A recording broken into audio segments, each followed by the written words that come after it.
ప్రేమతో cinema first day కొంచెం ఏదో నెగిటివ్ టాక్. రిజల్ట్ గురించి పట్టించుకోకూడదు, మనం చేసిన పని మనకు ఆనందాన్ని ఇవ్వాలి అని. మీరు దిల్ రాజు గారి సినిమా తీసిన తర్వాత మళ్ళీ ఇంకా ప్రొడక్షన్లకి అంటే ఇప్పుడు మళ్ళీ మీ కలయిక జరగలేదు అంటే ఆయనకి నాకు గొడవ జరిగింది. ఆయన కనీసం ట్రై చేశారు కానీ నేను ఒప్పుకోకుండా సినిమా ఆ టైం నైట్ క్యాన్సిల్ చేసేసి నైట్ ముహూర్తం పెట్టేసి నైట్ వేరే ప్రొడ్యూసర్తో వేరే హీరోతో సినిమా స్టార్ట్ చేస్తారు. ఫ్యామిలీతో కూడా ఎక్కువ స్పెండ్ చేయాలని విన్నాను. నా స్క్రిప్ట్ కంప్లీట్ అవ్వకపోవడం, ఎంత ట్రై చేసినా కంప్లీట్ అవ్వదు. నా అసిస్టెంట్స్ ఇబ్బంది పెడుతుంటాను, నేను ఇబ్బంది పడతాను, నేను కూర్చుంటాను, కానీ సీన్ మాత్రం కంప్లీట్ అవ్వదు. ఇండస్ట్రీలో మిమ్మల్ని మీ క్లోజ్ ఫ్రెండ్స్కు కొంతమంది ఒక డైరెక్టర్ దగ్గరికి అసిస్టెంట్ డైరెక్టర్ జాయిన్ అవ్వడానికి వెళ్ళాను. తను చీప్ అమ్మన్నాడు. ఎప్పుడైనా పాత తారక్ ఇందులో కనబడడానికి ట్రై చేశారా? ఇది చేద్దామండి, ఇలా చేద్దామండి అని ఎప్పుడైనా ఇన్వాల్వ్ అయిన సందర్భాలు ఉన్నాయా? కొన్నిసార్లు నిజం చెప్తే అబద్ధం ఉంటుంది కానీ. సార్ వెల్కమ్ సార్, సుకుమార్ గారు. Thank you. And Nannaku Prematho cinema first day కొంచెం ఏదో నెగిటివ్ టాక్ వచ్చినా కూడా తర్వాత అది పికప్ అందుకొని మంచి సక్సెస్ టాక్ వచ్చింది, చాలా ఆనందం. ఎలా ఫీల్ అవుతున్నారు? అది చాలా ఆనందంగా ఉందండి. ఇట్స్ వెరీ హ్యాపీ బికాస్ నేను చాలాసార్లు చెప్తాను ఏంటంటే ఏదైనా ఒక ప్రయత్నానికి సంబంధించిన జర్నీ అంతా అంటే మనం చేసే రిజల్ట్ గురించి పట్టించుకోకూడదు, మనం చేసిన పని మనకు ఆనందాన్ని ఇవ్వాలి అని. కానీ ఆ దృష్టిలో నాకు అది రాంగ్ అయిపోతుంటుంది. ఎందుకంటే చేసే ప్రయత్నం అంతా కూడా చాలా కష్టంగా ఉంటుంది నాకు బాగా. కాబట్టి ఆ ఫస్ట్ డే రిజల్ట్ అనేది చాలా ఇంపార్టెంట్. ఆ రోజే నేను ఆనందం పొందుతాను, మళ్ళీ నాకు కష్టాలు స్టార్ట్ అవుతాయి. సో అందుకనంటే కంపల్సరీ నాకు సక్సెస్ అనేది వెరీ ఇంపార్టెంట్ అనమాట. I'm very happy now. అంటే ఫస్ట్ డే నెగిటివ్ టాక్ వచ్చింది కదా, అసలు అప్పుడు మీ ఫీలింగ్ ఏంటి? అసలు ఇంత కష్టపడి తీశారు సినిమా, ఆ రోజు మీ ఫీలింగ్ ఏంటి? బాగా డిప్రెస్ అయిపోయానండి. ఎందుకంటే ఇంకా మళ్ళీ ఇలాంటి ఛాన్సెస్ రావు నాకు. అంటే లక్కీగా ఇంకో ఛాన్స్ వచ్చింది. దట్ ఈస్ బికాస్ అందరు support, main media support, internet, Facebook, ఇవన్నీ నేను ఒకటి బాగా సపోర్ట్ చేయడం వల్ల ఐ థింక్ ఓవర్సీస్ కలెక్షన్స్, మీరు Hyderabad collections, Bengaluru collections for one నేను ఒక్కటే చెప్తున్నాను. సో ఇవన్నీ కలిపి నాకు ఇంకో సినిమాని ఇచ్చాయి. సో దీన్ని కూడా నేను చేసుకోలేకపోతే అంటే ఫస్ట్ యాక్చువల్గా బిగినింగ్ చాలా మంచి టాక్ వచ్చింది సినిమాకి. Morning show I think 8 o'clock 9 o'clock 10 o'clock కల్లా ఎవ్రీవన్ ఈజ్ కాలింగ్. సో తర్వాత ఇండస్ట్రీలో ఎందుకు కొంచెం మిక్స్డ్ రివ్యూ అనేది స్టార్ట్ అయింది. నేను ఇది ఫస్ట్ డే గురించి చెప్తున్నాను. కానీ ఒక గుడ్ థింగ్ ఏంటంటే నాకు కాల్స్ మాత్రం ఆగలేదు. కాల్స్ ఎక్కడి నుంచి వచ్చాయంటే ఊళ్ళ నుంచి వచ్చాయి. ఇది మనం ఏదైతే బీ సెంటర్ సి సెంటర్ అనుకుంటున్నామో మా ఊరు నుంచి ఎప్పుడు కాల్ చేయని వాళ్ళు, చుట్టుపక్కల నుంచి కాల్ చేయని వాళ్ళు, ఈ జస్ట్ తెలంగాణ పల్లెటూరు నుంచి, రాయలసీమ పల్లెటూరు నుంచి ఎవరైతే కొంచెం తెలిసిన కనెక్షన్స్ ఉంటాయి కదా, ఏ అసిస్టెంట్ కనెక్షన్స్ ఏ ఉంటాయి కదా, ఆ నెంబర్స్ నుంచి. సో ఆ కాల్స్ అప్పుడు నేను డిసైడ్ అయ్యాను, మేబీ ఏదో నడుస్తుంది కానీ ఎక్కడో కాన్ఫిడెన్స్ మాత్రం నిలబెడుతూ ఉంది. బట్ ఈవినింగ్ 7:30కి దెన్ బాపీ కాల్ మీ చేసి ఈజ్ వెరీ స్ట్రాంగ్ అండి. ఫస్ట్ సెకండ్ షో ఫుల్స్ నిజంగా ఏదైనా ఉంటే కనుక ఇలా ఫస్ట్ సెకండ్ షో ఫుల్స్ అవ్వవు. బీసీ కూడా చాలా స్ట్రాంగ్గా ఫుల్ అవుతున్నాయి, క్రౌడ్ వెనక్కి వెళ్ళిపోతున్నారు. It is going by very big hit అని. దెన్ అప్పుడు నాకు కొంచెం మనసు కుదిరిపడింది. బట్ ఈ లోపల ఒక 5-6 hours మాత్రం నరకేతను అనిపించాను డెఫినెట్గా. అంటే మీరు ఇది ఎక్స్పెక్ట్ చేయలేదా? ఎక్స్పెక్ట్ చేయలేదు ఎందుకంటే ఇందులో ఎమోషన్ ఉంది, ఎమోషన్ అందరూ కనెక్ట్ అవుతారు. అలాగే సినిమా ఇప్పుడు నేను కమర్షియాలిటీని, ఈ సినిమా కమర్షియల్లో ఉన్న పాయింట్ ఏంటంటే నేను నమ్మేది ఏంటంటే NTR is my commercial point. తన్ని ఆ ఇంటెలిజెన్స్ చూపించిన కమర్షియల్ పాయింట్ అని నేను ఫీల్ అయ్యాను. డెఫినెట్గా ఎన్టీఆర్కి ఇంటెలిజెన్స్కి థ్రిల్ అవుతారు ఆడియన్స్ అందరూ అని. అలాగే ఫ్యాన్స్ కూడా వాళ్ళ హీరోలా చూసుకుని డెఫినెట్గా వాళ్ళు హై ఫీల్ అవుతారు అనుకున్నాను. కాబట్టి అసలు నాకు ఎప్పుడు అంటే ఫ్రాంక్గా చెప్పండి, మార్నింగ్ 8 o'clock లేచాను. అంటే నాకు రిజల్ట్ గురించి ఏమాత్రం డౌట్ ఉన్నా నేను నైట్ పడుకునేవాడిని కాదు, కానీ హ్యాపీ పడుకున్నాను వర్క్ అయిపోయిన తర్వాత. మీన్స్ ఎందుకంటే కంటిన్యూస్గా అది కూడా కారణం అయి ఉండొచ్చు. నేను కంటిన్యూస్గా స్లీప్లెస్ నైట్స్ వర్క్ చేస్తూ వచ్చినాను. వచ్చినప్పుడు 3 o'clock 3:30కి పడుకున్నాను. I woke up by 8 o'clock. అంటే మీ ప్రతి సినిమాకి ఇది కామన్ అయిపోతుంది కదా, డివైడ్ టాక్, నెగిటివ్ టాక్ అనేది ప్రతిసారి. మొన్న మీరు ప్రొడ్యూస్ చేసిన కుమారి 20F నుంచి అంతకుముందు తీసిన జగడం కావచ్చు, ప్రతిదానికి ఇది కామన్ అయిపోతుంది. ఏంటనుకుంటారు దానికి రీజన్? మేబీ ఎక్కడికో ప్రేక్షకులకి నాకు అంటే నేను వాళ్ళు ఎక్స్పెక్ట్ చేసేది సాధారణంగా ఏం జరుగుతుందంటే సినిమా అనేది ఇప్పుడు సపోజ్ నేను బాగా గుర్తండి నాకు శంకరాభరణం ఒకటి, చిరంజీవి గారు విశ్వనాథ్ గారు డైరెక్ట్ చేసిన సినిమా స్వయం కృషి ఒకటి. నేను కొన్ని మూవీస్ నేను చిన్నప్పుడు మేబీ నేను చిన్నవాడినా కానీ నాకు ఆ రిజల్ట్ గుర్తుంది, అందరూ ఏం మాట్లాడుకున్నారనే విషయం అనేది. చిన్నప్పుడు నేను సినిమా ఇంట్రెస్ట్ కాబట్టి తెలిసిన గురించి ఆ రిజల్ట్స్, సినిమా రిజల్ట్స్ అన్నీ గుర్తున్నాయి. సో స్వయం కృష్ణ లాంటి సినిమా ఫస్ట్ డివైడ్ టాక్ వచ్చింది. ఎందుకు టాక్ వస్తుందంటే బీనింగ్ వెళ్ళే ఆడియో చిరంజీవిని ఒక మాస్ హీరో అలా చూడాలి ఎలా చూడడం అది థియేటర్కి వెళ్తారు. బట్ వన్స్ సినిమా కనెక్ట్ అయిన తర్వాత ఫ్యామిలీస్ రన్ ఇట్ హాస్ అంటే అది వెరీ బిగ్ హిట్ అప్పుడు నెమ్మదిగా. సో ఫస్ట్ మేబీ సినిమాకి నేను వాళ్ళకి సరిగా క్లూ ఇవ్వట్లేదేమో, లేదా వాళ్ళు ఎక్స్పెక్ట్ చేసింది ఏదో ఎక్స్పెక్ట్ చేసుకుని వాళ్ళు థియేటర్ వచ్చేట్టు చేస్తున్నారేమో. వచ్చిన తర్వాత మేబీ వాళ్ళు డిసప్పాయింట్ అవుతున్నారేమో. సో ఆ తర్వాత దే రియలైజ్ అండ్ తర్వాత హిట్ అవుతున్నాయేమో. బట్ నాకు తెలిసి ఏంటంటే ఆర్య 100%లో రెండు యునానిమస్ వచ్చాయి. అలా ఎక్కడో నాకు ప్రేక్షకులకి మధ్య ఒక చిన్న అంతరం ఉంది. ఆ అంతరం మార్నింగ్ షోతో కొంచెం ప్రాబ్లం అవుతుంది, బట్ తర్వాత సెటిల్ అవుతుంది అంతే. మీరు పజిల్ తగ్గిస్తే అవి యునానిమస్గా వస్తున్నాయి, పజిల్స్ ఎక్కడైతే పెడుతున్నారో అవి డిబేట్ టాక్ వస్తుంది. అది యాక్చువల్లీ నేను పజిల్స్ పెడుతున్నాను అనుకోవట్లేదు. అదేమైపోయిందంటే రైటింగ్ ప్రాసెస్ అయిపోయింది. మేబీ అందులో నేను తప్పించుకోలేకపోతున్నాను, but this time I will try. Next time ఏంటంటే ఈ ప్రాజెక్ట్ అసలు ఇంతకీ ఈ సినిమా గురించి మాట్లాడుతుందండి? ఇంకా డిసైడ్ కాదండి. ఇంకా మామూలు పేపర్లో రాస్తారు కదా చర్చల దశలో ఉన్నాయని, అదే నా మాట కూడా. నేను బేసిక్గా మీరు చాలా ఎప్పుడు చూసినా మీరు స్టేజ్ మీద కావచ్చు, ఇంటర్వ్యూస్లో కావచ్చు, మామూలుగా ఎప్పుడు ఏదో ఆలోచిస్తూ ఎప్పుడు ఒక టెన్స్ అంటే ప్రశాంతత అన్నది మీ ఫేస్లో కనబడదు అసలు. ఎప్పుడు ఏదో అంటే నెక్స్ట్ లెవెల్లో ఏదో ఆలోచిస్తూ ఉంటారు. ఏంటి దానికి రీజన్ అసలు? అది ఏమీ తెలియదండి. Maybe concentration. అవునా? అబ్బా ఎంత మంచి పాయింట్ పెట్టారు మీరు. చాలా దారుణ విషయం ఇది. ఎందుకంటే సేమ్ అదే మాట మావాడు అంటుంటుంది ఇంట్లో. ఎందుకంటే సడన్గా మాట్లాడుతూ ఇటు వెళ్ళిపోతుంది అదిగో అని. నాతో మాట్లాడు నువ్వు కాన్సన్ట్రేషన్గా మాట్లాడలేదు, పేపర్ మాత్రం కాన్సన్ట్రేషన్గా చదువుతున్నావు నువ్వు. సో నాకు ఏదైనా కావాలితే పేపర్లో ఇస్తాను అని ఓ నిజంగా అలాగే చేసింది అనమాట. నేను పేపర్ చదువుతుంటే మధ్యలో ఒక ప్రింట్ అయిపోయి ఒకటి లాక్ చేసింది. ఒక మ్యాటర్ ఈవినింగ్ మన సినిమాకి వెళ్ళాలని విషయం అంటించింది దానికి అని చెప్పి చూసి మా వైపు చూశాను. ఏంటంటే రోజు పేపర్ చదువుతాను చెప్పింది అనట్లేదు నువ్వు, కాబట్టి నాకు కావాల్సిన ఏదైనా కావాలంటే కనుక పేపర్లో పెంచాలని అట్లా వేసానని చెప్పింది. అదే అంటే రెస్ట్లెస్ అంటే ఒకటి మేబీ కాన్సన్ట్రేషన్ లేకపోవడం, ఇంకోటి ఎప్పుడు సినిమా గురించి ఆలోచిస్తానని మాత్రం కాదు. కానీ నాకు ప్రాబ్లం ఏంటంటే నాకు ఒక చిన్నప్పుడు అంటే ఎక్కడో అలవాటు అయింది ఏంటంటే ఏదైనా ఏమైనా అన్నానేమో, ఏదైనా బాధపట్టానేమో, మళ్ళీ అంటే అది ఎక్కువ ఎవరినో ఏదో అనేసాను, లేకపోతే అది ఐ థింక్ దాని నుంచి తప్పించలేకపోతున్నా మేబీ. అంటే మళ్ళీ నేను దాన్ని మళ్ళీ నేను ఏదో అనేసాను, వాళ్ళు ఏమైనా ఫీల్ అయి ఉంటారు, యాక్చువల్గా వాడికి నేను ఏదో చేస్తాను నువ్వు చేయలేదు. సో యాక్చువల్గా ఇవి ఎక్కువ ఆక్యుపై చేస్తుంటాయి నా బ్రెయిన్లో తప్ప మరీ సినిమా గురించి అని కాదు. సినిమా ఆలోచిస్తుంటాను కానీ ఈ ప్రాసెస్లో మిగతా స్పేస్ అంతా ఇవే ఆక్రమిస్తుంటాయి. నేను చాలా ట్రై చేస్తాను అందులో బయటపడాలని, కుదరట్లేదు అంతే. ఫ్యామిలీతో కూడా ఎక్కువ స్పెండ్ చేయరని విన్నాను. నేను చేసిన రీసెర్చ్లో అంటే మొత్తం ఇక్కడే 1, 2, 3 ఇక్కడే మీ రూమ్లో పడుకొని చాప్ వేసుకొని పడుకొని ఉంటారంట. అసలు ఇంటికి కూడా 100 అడుగులు వేస్తే ఇల్లు అయినా కూడా వెళ్ళారంట, ఎప్పుడో మార్నింగ్ లేసి వెళ్తారంట. అంటే ఎంత మీ మీద మీకు ఎంత ధ్యాస లేకపోతే అలా ఉంటారు మీరు, సినిమా మీద ఎంత ప్యాషన్ ఉంటే అలా చేస్తారు. కానీ మీ ఇంటర్వ్యూ మాత్రం 2 షర్ట్లు మార్చుకొచ్చారు. అది గమ్మత. అంటే ఎంతో ప్యాషన్ ఉంటే తప్పించి ఏదో ఆలోచన ఉంటే తప్పించి ఇవి జరగవు ఇక్కడ. అంటే మీ రూమ్ చూశాను, మీ రూమ్ పెద్ద లగ్జరియస్గా ఉంది అంటే లేదు. మామూలు కృష్ణానగర్లో ఒక బ్యాచిలర్ ఎలా ఉంటారో అలా ఉంది. చాప్ వేసుకొని పడుకుంటే అంటే ఎంతో ప్యాషన్ ఉంటే తప్పించి ఇంకా మీకు వేరే వాటి గురించి ఆలోచన ఉండదు. అంటే ఏంటి అది? అదే లేదండి, మెయిన్ ఏంటంటే జెన్యున్ కారణం ఏంటంటే దానికి నా స్క్రిప్ట్ కంప్లీట్ అవ్వకపోవడం. ఎంత ట్రై చేసినా కంప్లీట్ అవ్వదు. నా అసిస్టెంట్స్ ఇబ్బంది పెడుతుంటాను, నేను ఇబ్బంది పడతాను, నేను కూర్చుంటాను, కానీ సీన్ మాత్రం కంప్లీట్ అవ్వదు. స్పాట్కి వెళ్ళి కూర్చొని స్టార్ట్ చేస్తే కానీ సీన్ కంప్లీట్ అవ్వదు. షూటింగ్ అయిన తర్వాతే మేము స్క్రిప్ట్ రాస్తాం సాధారణంగా, ఇది నమ్మండి మీరు. అంటే స్క్రిప్ట్ అనేది ఉద్దేశం what ever the writers they right, నేను రాసేది రాయడం ఇవన్నీ ఉంటుంది. కానీ ఇవన్నీ కాంబినేషన్తో ఒక మిక్స్ ఉంటుంది చూసారా, లేదా అక్కడ ఏదైనా స్పాట్ డెవలప్మెంట్ కానీ ఇవన్నీ కలిపానంటే అక్కడే వస్తున్నాను. వన్స్ అందరు కెమెరా పెట్టుకొని ఆర్టిస్టులు కూర్చోగానే అక్కడే నాకు ఏదో ఒక ఫ్లో వస్తుంది, అప్పుడు అన్నీ కనెక్ట్ అయ్యి ఇది పర్ఫెక్ట్ అనిపిస్తుంది. సో స్క్రిప్ట్ కంప్లీట్ అవ్వడం వల్ల కంప్లీట్ అవుద్ది, వెళ్దాం ఇంటికి. ఈ ఒక్క సీన్ నేను నిరంతరం ట్రై చేస్తుంటాను అనమాట. ఈ సీన్ కంప్లీట్ చేసేసి ఇంటికి వెళ్దాం, లేకపోతే ఈ సీక్వెన్స్ ఏదో ఉంది ఇందులో ప్రాబ్లం ఉంది, ఇది కంప్లీట్ చేసి ఫ్యామిలీ స్పెండ్ చేద్దాం. నీకు ఎందుకే రేపు రేపు ఈవినింగ్ వెళ్ళి సినిమా తీసుకెళ్తాను కదా, లేకపోతే నేను పిల్లల్ని ఎక్కడ తీసుకెళ్తాను కదా అని చెప్తుంటాను.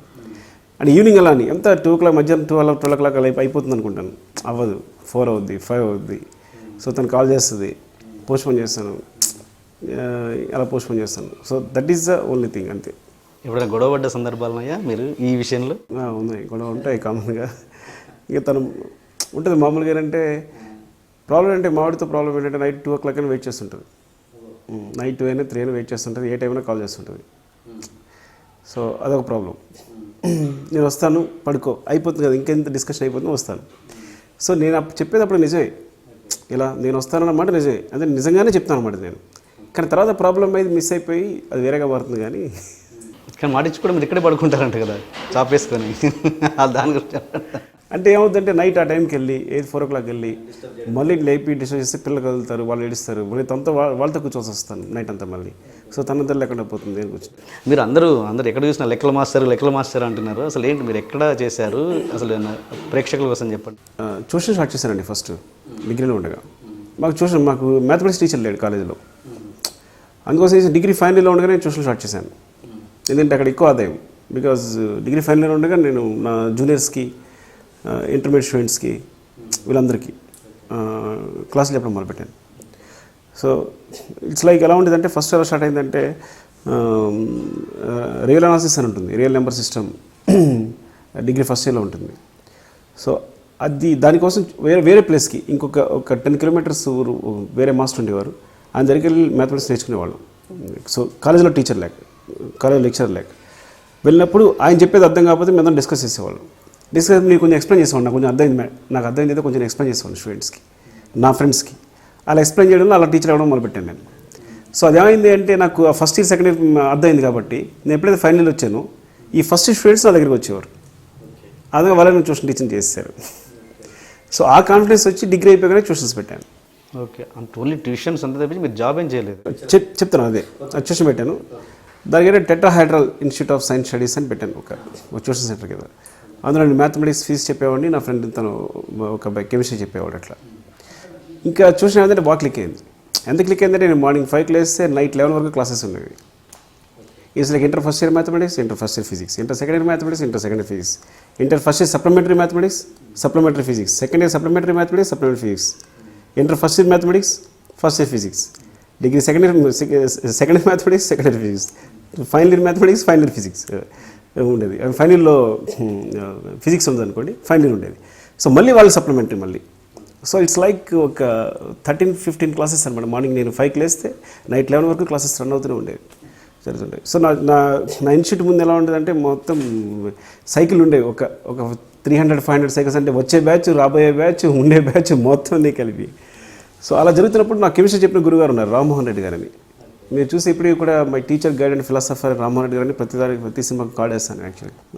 సో ఆయన వచ్చారు, ఆయన అప్పుడు కాకినాడలో ఉన్నారు. ఆయన కాకినాడలో ఆదిత్య కాలేజ్ ప్రిన్సిపల్గా చేస్తున్నారు అనమాట. చేసినప్పుడు వచ్చి సో ఇది చూసి సైకిల్ ఇవన్నీ చూశారు. చూసి వాళ్ళ చైర్మన్ తీసుకొచ్చారు, శేషారెడ్డి గారని. సో వాళ్ళిద్దరు కలిసి వచ్చారు. చూసినప్పుడు నేను సైకిల్ ఇంత హడావాడి ఇది ఫేమస్ అంటే, నువ్వు ఇక్కడ చేయలేదు, నువ్వు మా కాలేజ్ రండి చేద్దామని. దెన్ దే ఇన్వైటెడ్ టు వాళ్ళ కాలేజీ పిలిచారనమాట. సో అదిగా నేను కాకినాడ వెళ్ళాను. కాకినాడలో ఆదిత్య కాలేజీలో, అక్కడ ఆదిత్య జూనియర్ కాలేజ్ అని ఉంది, అందులో first year mathematics, second year mathematics. బిగినింగ్లో ఫీజు కూడా చెప్పేవాడిని, తర్వాత మ్యాథమెటిక్స్కి పరిమితం అయిపోయాను అనమాట. అలా కంటిన్యూ అయింది. రామ్మోహన్ గారు అంటే మీరు నాకు ఏదో స్టోరీ తెలుసు, వాళ్ళ ఎవరు మీ ఫ్రెండ్ మీద యాక్సిడెంట్ అయింది, చనిపోయారు, దాని నుంచి పుట్టిందే ఈ బటర్ఫ్లై కాన్సెప్ట్ అన్నది. యాక్చువల్లీ ఏంటంటే రామ్మోహన్ రెడ్డి గారు నా గురుగారు, ఆయన. సో ఇంకా ఆయన యాక్చువల్లీ ప్రోత్సహించ, అంటే నేను ఇక్కడికి వచ్చేస్తున్నప్పుడు కొంత మనీ ఇచ్చి వెళ్ళి ఓకే డైరెక్షన్ ట్రై చేసుకో అని చెప్పడం ఇవన్నీ కూడా ఆయనే. ఆయన ఇక్కడే తెలంగాణ సిద్దిపేట. సో అక్కడికి వచ్చారు రాజులు, ఆయన కాలేజీ లెక్చర్గా మాకు రాజులు వచ్చారన్నమాట. సో వాళ్ళ అబ్బాయి సంతోష్ అంటే చాలా చిన్నవాడు, నేను జస్ట్ లైక్ కిడ్లా బ్రదర్లో చూసేవాడిని. చిన్నపిల్లడు, చిన్నవాడు అంటే నాకన్నా బాగా చిన్నవాడు. వాడు తను బీఫామ్సీ చదువుతున్నాడు తను పోయేసరికి అనమాట.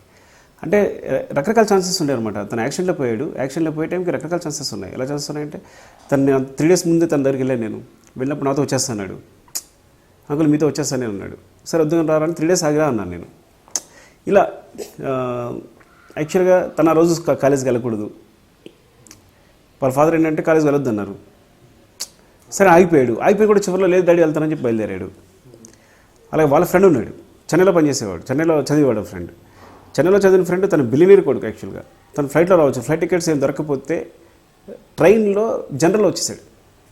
జనరల్ వచ్చి పొద్దున వచ్చి ఆ రోజు వచ్చిన దగ్గర నుంచి వీడికి కొడుక్కి కారు ఇవ్వకూడదని వాళ్ళ ఫాదర్ అనుకున్నాడు. ఎట్టి బస్సులో కారు ఇవ్వను అని ఇద్దరికి గొడవ జరిగింది. అయినా సరే కారు తీసుకుని బయలుదేరిపోయాడు. బయలుదేరినవాడు కాలేజీకి వచ్చాడు. కాలేజీలో ఫ్రెండ్ని ఎవరైతే మా గురుగారు అబ్బాయి ఉన్నాడో తనని సంతోష్ డిస్టెస్లోకి వచ్చాడు. సో తను రావడం వల్ల సంతోష్ ఇద్దరు కలిసి బయలుదేరారు. ఇంకా చాలా ఉన్నాయన్నమాట. వాళ్ళ బయలుదేరడం కూడా దే ఆర్ లైక్ అంటే వాళ్ళు మామూలుగా గేట్ దగ్గర అడుగుతారు, ఆఫ్ చేస్తారు కదా ఫాస్ట్ వెళ్తుంటే. సో ఆ రోజు సెక్యూరిటీ లేదు, ఇలా సో రకరకాల కారణాలు అనమాట. సో యాక్సిడెంట్ అయ్యి అనుకోకుండా. సో అది కారణం కాదు బటర్ఫ్లై ఎఫెక్ట్ అని రావడానికి, కానీ బటర్ఫ్లై అనే ఎఫెక్ట్ దానికి బలంగా గుర్తుండిపోవడానికి కారణం అయిందనమాట నాకు.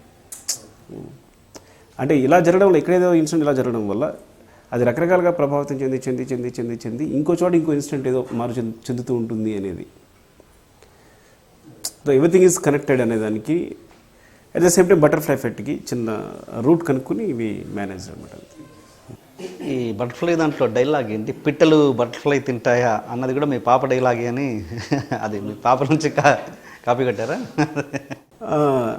అదేంటంటే గార్డెన్లో ఆడుకుంటుందండి. గార్డెన్ కూడా కాదు, చిన్న స్పేస్లో ఉంది మా ఇంటి దగ్గర. అక్కడ బటర్ఫ్లై ఎగురుతుంది. నేను బటర్ఫ్లైస్ అని చిన్నప్పుడు చాలా ఇష్టం. ఎగురుతుంది. అక్కడ చిన్న పూలగుండలు పెట్టాం, వాటి మీద వాళ్తుంది, అప్పుడు వెళ్తుంది. సో నేను చూపిస్తున్నాను బటర్ఫ్లైని, అదిగో బటర్ఫ్లై అని చూపిస్తాను. సడన్గా ఒక పెట్టొచ్చి బటర్ఫ్లై ఎత్తిపోయింది, కళ్ళ ముందు ఎత్తిపోయింది. అది షాక్ అయింది. పిట్టలు బటర్ఫ్లైస్ తింటాయా అంది. సో ఊరికి ఏ జరిగిన కాన్వర్సేషన్ అసిస్టెంట్స్తో షేర్ చేసుకుని ఉంటాను, ఊరికి చెప్తుంటాను. ఏ మ్యాటర్ జరిగినా, ఏదైనా లైఫ్లో చిన్న ఇన్సిడెంట్ జరిగినా అంటే నేను చెప్తుంటాను అనమాట. యాక్చువల్గా నేను ఫ్యామిలీతో కన్నా నా అసిస్టెంట్ డైరెక్టర్స్తో స్పెండ్ చేస్తే ఎక్కువ టైం. నా అసిస్టెంట్ డైరెక్టర్స్ కమ్ రైటర్స్ ఎవరైతే ఉన్నారో వాళ్ళతో ఎక్కువ స్పెండ్ చేస్తాను. వాళ్ళతోనే నాకు అదే ఆనందం అనమాట. రూమ్లో కూర్చుంటాను, జోక్స్ చేసుకుంటాం, మాట్లాడుకుంటాం, ప్రపంచంతో మాట్లాడుకుంటాం. నా ఎక్స్పీరియన్స్ చెప్తుంటాను, వాళ్ళ ఎక్స్పీరియన్స్ చెప్తుంటారు. ఎక్కువ నా ఎక్స్పీరియన్స్ చెప్తున్నాను. ఎందుకు చెప్తున్నా అంటే అది చెప్తాను అనమాట. మీరు అసిస్టెంట్స్లో మీ కర్మరా, ఎందుకంటే నేను చెప్పే ప్రతిదీ, నేను మావాడి మీద ప్రేమని, మా పిల్లల మీద ప్రేమని, ప్రపంచంలో ఉన్న ప్రతి ప్రాబ్లం మీకు చెప్తుంటాను. సో రేపొద్దున మీ అసిస్టెంట్స్ కూడా ఇలాగే వింటారు మీ డైరెక్టర్లు అయిన తర్వాత.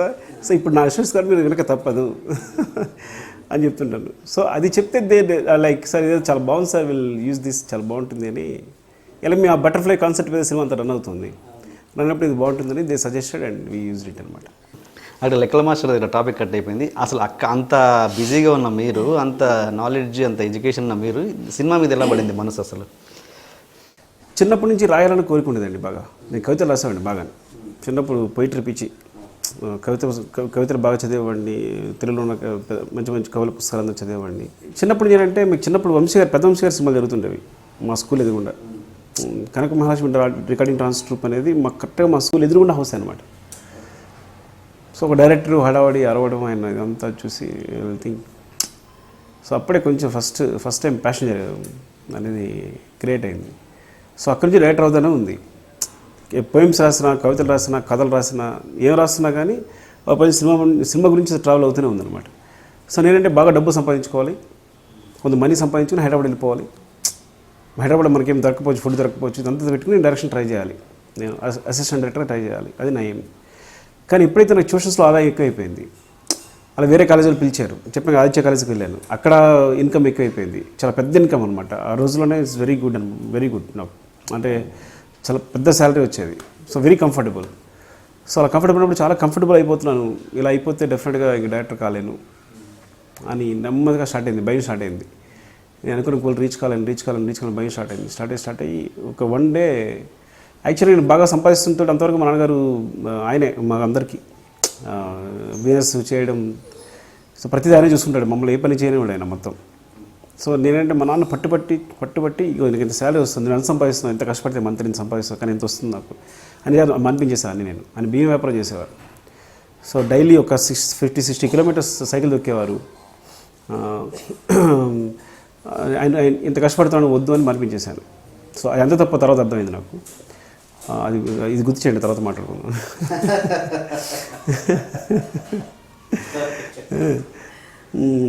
సో అప్పుడు ఏంటంటే మనిపించేసి జాబ్ చేస్తున్నప్పుడు ఇంకా మళ్ళీ స్టార్ట్ అయింది. చెప్పలేకపోతున్నాను క్లాసెస్ చెప్పలేకపోతున్నాను. అంటే స్టూడెంట్స్లో మంచి పేరు ఉంది, మళ్ళీ బ్యాడ్ అయిపోతాను, నేను సరిగ్గా చెప్పలేకపోతున్నాను, ఇంకా అదంతా వెళ్ళిపోవాలని ఉంది. ఏదో నైట్ అంతా రాస్తున్నాను. అంటే ఎలా ఉండేదంటే నాకు దగ్గర రహస్యం ఇది ఉంది, నేను ప్రతిరోజు నేను ఏమవుతాను ఎవరికి తెలియదు అనేది ఒక లోపల ఏదో ఉండేదన్నమాట. నేను నిజంగా అవుతానో తెలియదు, కానీ నేను డైరెక్టర్ అవుతాను అందరికీ తెలియదు, ఇలా ఉండేది. కానీ తర్వాత వెంటనే అంతే ఇన్ఫెక్ట్ స్టార్ట్ అయిపోయింది. నేను ఎప్పటికీ అవ్వలేను, ఎందుకంటే నేను క్లాసెస్ చెప్పుకుండిపోతాను. ఇంకా డే అండ్ నైట్ క్లాసెస్ అంటే ఎలా ఉంటాయి, మార్నింగ్ 6కి లేస్తే నైట్ ఈవినింగ్ 6 వరకు క్లాసెస్ ఉంటాయి, తర్వాత డౌట్ క్లాసెస్ ఉంటాయి, మళ్ళీ 10-11 అయిపోతుంది, మళ్ళీ ప్రిపేర్ కావాలి మార్నింగ్కి, మళ్ళీ క్లాసెస్ చెప్పాలి. ఇది ఒక 24 hours జాబ్ అనమాట. సో మళ్ళీ మా నాన్న దగ్గరికి వెళ్ళాను, ఇలా నాన్న నాకు చేయబుద్ధి కావట్లేదు, ఏం చేయాలి అర్థం కావట్లేదు, నాకు డైరెక్షన్ చేయాలంది, నేను ముందు నుంచి అదే అనుకున్నాను, యాక్చువల్గా ఎవరికి చెప్పలేదు అని అంటే ఆయనకి అస్సలు ఏం మాట్లాడలేదు. ఎందుకంటే భయంకరంగా సంపాదించే కొడుకు ఫస్ట్ టైం మన జీవితంలో రిలాక్స్ అవుతున్నాడు. రిలాక్స్ అవుతున్న కూర్చొని బుక్స్ అవ్వడం మొదలుపెట్టారు. చలం బుక్స్, అవి బుక్స్, నా దగ్గర ఏవైతే బుక్స్ ఉన్నాయో మొత్తం, నా దగ్గర చాలా బుక్స్ ఉండేవి, ఆ బుక్స్ అని చదవడం మొదలుపెట్టాను. ఒక్కోటి కూర్చుని ప్రశాంతంగా కూర్చుని పొద్దున్న లేవడం, కాఫీ తాగడం, కూర్చుని చదువుతున్న చాలా ముద్దుగా ఉండేది, ముచ్చటగా ఉండేది. అని ఒకటే మాట అన్నారు, నువ్వు లైఫ్లో మళ్ళీ బాధపడకూడదు, నేను చేయలేకపోయినాని ట్రై చేసే, జరుగుతులేదు తర్వాత విషయం అసలు ముందు. అది కూడా చెప్పాను, జరుగుతులేదు నమ్మకం లేదు, నాకే నమ్మకం లేదు, కానీ నాకు ఇంట్రెస్ట్ కలగట్లేదు, చేయడం కలగట్లేదు అంటే, సో నువ్వు ట్రై చేయి, వెళ్ళిపో, ఇది ఆగొద్దు, తర్వాత చూద్దాం ఏం జరుగుతుంది అనేది. ముందు అసలు నువ్వు ట్రై చేస్తే లైఫ్ లాంగ్ నువ్వు ఇప్పుడు బాధపడవు, ఇలా చేయలేకపోయినా బాధపడవు. ఒకవేళ చేసి ఫెయిల్ అవ్వాలనుకో అది పర్లేదు, నెక్స్ట్ నీకు ఇది జాబ్ ఉంది అలా చేసుకోవచ్చు. అండ్ నెక్స్ట్ డే నుంచి మళ్ళీ బిజినెస్ స్టార్ట్ చేశారు. సో ఆయనకి ఇచ్చింది జీవితంలో రెస్ట్ ఇస్తే ఓన్లీ 1 year ఇచ్చారన్నమాట. నేను ఆ నెక్స్ట్ నుంచి మళ్ళీ ఆయన సైకిల్తో కూడా ఆయన బీ వ్యాపారం మళ్ళీ ఆయన స్టార్ట్ చేశారు. సో నేను హైదరాబాద్ వచ్చేసాను. అంటే ఇంకా ఆ టైంలో కూడా ఆయన మేబీ ఈ విషయం జరిగేసరికి ఆయన 73 సంవత్సరాలు అనుకుంటా, 73 సంవత్సరాల వయసులో మళ్ళీ నేను కష్టపెట్టాను నేను. సో ఆ విషయం ఎప్పుడు బాధగా ఉంటుంది నాకు. ఇప్పుడు కాలేజ్ జాబ్ మానేసి హైదరాబాద్ వచ్చేసాను. హైదరాబాద్ వచ్చి మళ్ళీ ఇక్కడ స్టార్ట్ చేశాను. ఎవరి దగ్గర అండి ఫస్ట్ మీరు జాయిన్ అయింది? ఫస్ట్ నేను ఎడిటర్ మోహన్ గారి దగ్గర స్టార్ట్ అయ్యాను. అందరూ శ్యామగౌరి లాభం గారండి, హనుమాన్ జంక్షన్. మీ నాన్నగారు మీ పీక్ చూసింది ఎప్పుడు, ఏ స్టేజ్? ఆర్య చూశారు, తర్వాత 100%లో అంతవరకు ఉన్నారు. జస్ట్ 1 year అయిపోయింది. మీరు కవితలు బాగా రాస్తారని నాకు తెలుసు, మీరు చెప్పారు. ఇప్పుడు మీరు రాసిన బెస్ట్ కవిత ఒకటి చెప్పండి ప్రేక్షకుల కోసం. మర్చిపోయాను. ఒక 2 లైన్లు చెప్పండి చాలు. ఒక పోయిం గురించి చేరాతల్లో చేకూరు రామారావు గారని ఆంధ్రజ్యోతిలో పోయిమ్స్ జర్నలైజ్ చేసి రాసేవారు. ఆంధ్రజ్యోతి ఆదివారం అనుబంధంలో రాసేవారు అనమాట. సో అందులో కొంచెం గుర్తుంది, ఆ పోయిం చెప్తా మీకు. అది సో దాని గురించి రాశారన్నమాట యాక్చువల్గా. పర్లేదు, గుర్తు తెచ్చుకోండి, మనం చివరిలో చెప్తారు కానీ. Okay sir, better. ఓకే, మళ్ళీ గుర్తు చేయండి, గుర్తుపెట్టుకోండి. గుర్తు చేసుకోండి. ఇంతకుముందు మీరు ఏదో గుర్తు చేయమని నాకు చెప్పారు, అది నాకు గుర్తు. చెప్పండి ఏంటది? మీరు ఏదో నన్ను గుర్తు చేయమన్నారు ఇంతకుముందు, అదేంటో నాకు గుర్తులేదు. అవునా, నేను గుర్తు చేయాలా? ఇది చాలా దారుణం కదా. ఇదైతే గుర్తుపెట్టుకున్నాను. కవిత చివరిలో అడుగుతాను. సినిమా కాన్సెప్ట్ వచ్చేసి బిగినింగ్ మీ ప్రమోట్ నుంచి స్టార్ట్ చేశారు. ఏంటి, ఆకలి, నిద్ర, సెక్స్, అది మనుషులకి జంతువులకి కామన్, దాంట్లోంచి వేరు చేసేది ఎమోషన్ అనేది. ఆ స్టేట్మెంట్ ఎంతవరకు కరెక్ట్? అసలు జంతువులకు ఎమోషన్ ఉండదన్నా మీ ఉద్దేశం? నా ఉద్దేశం అది కాదండి. సో ప్రత్యేకంగా మనకి ఫీలింగ్స్ అనేవి, సపోజ్ ఒక ఎమోషన్ ఎక్స్ప్రెస్ చేస్తే, ఇప్పుడు మనకు ఒక ఫేస్ ఉంది, మీరు జంతు ముఖం చూస్తే కనుక, నేను అందుకే జంతువులు అమాయకులు అంటాను నేను. అందరు ఏంటంటే వాడు జంతు ప్రవృత్తి అని రాస్తుంటారు కథలో. రాసినప్పుడు కూడా ఏంటంటే ఒక విలన్ గురించి రాసినప్పుడు జంతు ముఖం, లేకపోతే జంతు ప్రవృత్తి, లేకపోతే విలన్కి జంతువులతో కలిపి పేర్లు పెట్టాలు అన్నీ ఉంటాయి. కానీ చూస్తే జంతువులు చాలా అమాయకంగా ఉంటాయి. ఒకే ఎక్స్ప్రెషన్ ఉంటుంది ఫేస్లో, చూడండి ఎప్పుడైనా యానిమల్స్కి. వాటి నవ్వు తెలియదు. అంటే ఒక సింహం తీసుకుంటే సింహం అలాగే ఉంటుంది, దాని పాపం దానికి వేటాడి తిన్నవతం తెలుసు అంతే, అంతమించి అది క్రిమినల్ కాదు. ఎలాంటి క్రిమినల్ ఐడియాస్ చేసి, అంటే 1 step ఉంటుంది అనమాట. ఏ ఎమోషన్ అయినా, ఏ ఒక్క విషయం అయినా సరే ఒక 1 step ఉంటుంది. ఆ 2nd step నుంచి మనం టర్న్ చేసి, ట్రావెల్ చేసి, తిప్పి చెప్పేది అనేది ఉండదు. So we can control the emotions, we can control the feelings. So అక్కడే మన జంతువులను వేరుపడతాం ప్రతిదీ కూడా. ఇప్పుడు వెళ్ళిపోయి ఒక యానిమల్ని ఆకలేస్తుంటే చంపేసి తినడం అనుకుంటే ప్రవృత్తి అనుకోండి, చంపేసి తినేస్తాయి. కానీ మనం ఆగగలం, కావాలితే జాలిపడగలం. కాదు అనుకుంటాం, వెళ్ళిపోతాం. అంటే ఎమోషన్స్ అంటే ఇప్పుడు సపోజ్ ఒక ఆవు దూడ ఉంది, ఆవు నుంచి దూడని వేరు చేస్తాము. ఆవు అనేది ఏడుస్తుంటుంది, అది ఎమోషనే కదా. అంటే అది కాదు అనేది ఎమోషన్. అంటే నా ఉద్దేశం ఎమోషన్ అంటే ఒక ప్రేమ మాత్రమే, దుఃఖం మాత్రమే కాదు నా ఉద్దేశం. ఓకే, ఎనీ యాంగర్ కావచ్చు, అదే మాత్రమే కాదనమాట. సో అక్కడే మనం వాటి నుంచి వేరుపడ్డాం. అంటే నేచర్ ప్రకారం ఏదైతే జరుగుతుందో దాన్ని కాదంటలేదు. ఏదైతే నేచర్ నుంచి మనం తీసుకుని దాన్ని డెవలప్ చేసామో దాన్ని ఎమోషన్ అంటున్నాను. ఓకే, అంటే మీరు అన్నది నాకు ఇలా అర్థమైంది. అంటే మొన్న ఒక స్నేహితుడు నన్ను ఇలాగే అడిగాడు, ఈ పాయింట్ ఎంతవరకు కరెక్ట్, ఆయన సుకుమార్ గారు చెప్పారు కదా అంటే, నాకు అప్పుడు కరెక్టే కదా, ఇది కరెక్ట్ అనిపించి నేనేం చెప్పానంటే ఆయనకి నాకు అర్థమైంది. Emotion okay. మనం ఏంటి వాళ్ళు ఎప్పుడప్పుడు తీసుకుంటారు. ఇప్పుడు సపోజ్ ఏదో పులి ఉంది, ఏదైనా తినాలనిపించింది టక్ మంది దిగేసి కోపంగా తీసుంటుంది. బట్ మనిషి అక్కడ ఆపుకోలేక ఇంకెక్కడో చూపిస్తున్నాడు. అదైనా కాన్సెప్ట్ కావచ్చేమో. ఇది ఇంకా చాలా బాగుంది. మరి ముందు చెప్పొచ్చు కదా, నేను అదే ఆన్సర్ చెప్పండి. మరి ముందు చెప్పాలి కదా నాకు. అంతేనా, మీది అదేనా కాదా? అదే, కానీ దాన్ని ఇంకోలా ఎలా చెప్తున్నానంటే, నేను ఇప్పుడు నేచర్ ప్రకారం మనం ఏవైతే వచ్చేసాయో, న్యాచురల్ జంతువులకి మనకి ఏవైతే కామన్గా వచ్చేసాయో, నేను వాటి గురించి మాట్లాడట్లా. సో బియాండ్ దట్ మాట్లాడుతున్నాను. ఇప్పుడు మీరు మీ బిడ్డను ప్రేమిస్తారు, ఆవు తన దూడను ప్రేమిస్తుంది, నేను వీటి గురించి మాట్లాడట్లా. ఇవన్నీ కామన్ మనకి. సో మనం జంతువులకి వాటికి ఏవైతే కామన్గా అవన్నీ ఉన్నాయి. మీరు విశ్వాసం చూపిస్తారు, అది కాదంటున్నాను అనేది. సో ఇది కాకుండా బియాండ్ మీరు ఏం చేయగలుగుతున్నారు. So that is difference between animals and this the main thing. ఇప్పుడు ఆవు దూడను ప్రేమిస్తుంది, మనం కూడా పిల్లల్ని ప్రేమిస్తాం. కాకపోతే ఎమోషన్ అవి ఇమీడియట్గా చూపిస్తాయి, మనం చూపించాము అన్నది అని మనం కంట్రోల్ చేసుకోగలం. ఎందుకని కంట్రోల్ చేసుకోవాలి. At the same time manipulation ఉంది మనకి. సో ఇక్కడ నుంచి ఆలోచన అక్కడితో ఆగిపోయింది. నేచర్ ప్రకారం ఒక తల్లి బిడ్డను ప్రేమిస్తేనే నేచర్ కంటిన్యూ అవుతుంది. అది నేచర్ తన సౌలభ్యం కోసం మనకి ఇచ్చిన ఒక లక్షణం అన్నమాట. ప్రతి జాతి తనలాంటి జాతిని కాపాడాలనుకుంటుంది, వృద్ధి చేయాలనుకుంటుంది. అంతే కదా, మన పిల్లగానం అదే ఉద్దేశం. సెక్స్ అనేది కూడా అదే ఉద్దేశం. సో అది కామన్గా జరుగుతుంటుంది అన్నిటికి కూడా. నేను ఇది కాదు, అన్నీ మనం చేస్తాం, అది చేస్తాం. ఇది కాకుండా మనం ఏవైతే ఎక్స్ట్రా చేస్తున్నామో లేదా నియంత్రించగలుగుతున్నామో, మనకంటూ వాటికి మన తేడా ఏంటి? బ్రెయిన్, అంతే. సో వాటి పవర్ కన్నా మన బ్రెయిన్ పవర్ చాలా ఎక్కువ. సో ప్రతిదాన్ని ఎమోషన్ కంట్రోల్ చేయగలం, ఆలోచించగలం, కొత్తది వేయగలం, సో క్రియేట్ చేయగలం. వాళ్ళ చేతిలో క్రియేషన్ లేదు. నేనేది క్రియేషన్ అంటే ఏ స్టేట్మెంట్ అయినా సరే ఎప్పుడు కూడా 100% ఎప్పుడు రాంగ్ కరెక్ట్ ఉండదు. మీరు ప్రపంచంలో ఏ స్టేట్మెంట్ తీసుకోండి, ఏది కూడా ఒక స్టేట్మెంట్ ఇస్తాం అంతే, అది 100% కరెక్ట్ ఉండదు. అక్కడ డిఫర్ అవుతాం అనమాట. అందుకే వాళ్ళు డిఫర్ అవుతున్నారు. కానీ స్టేట్మెంట్ ఇస్తాం, స్టేట్మెంట్ ఎప్పుడు కూడా 99% కరెక్ట్ ఉంటుంది.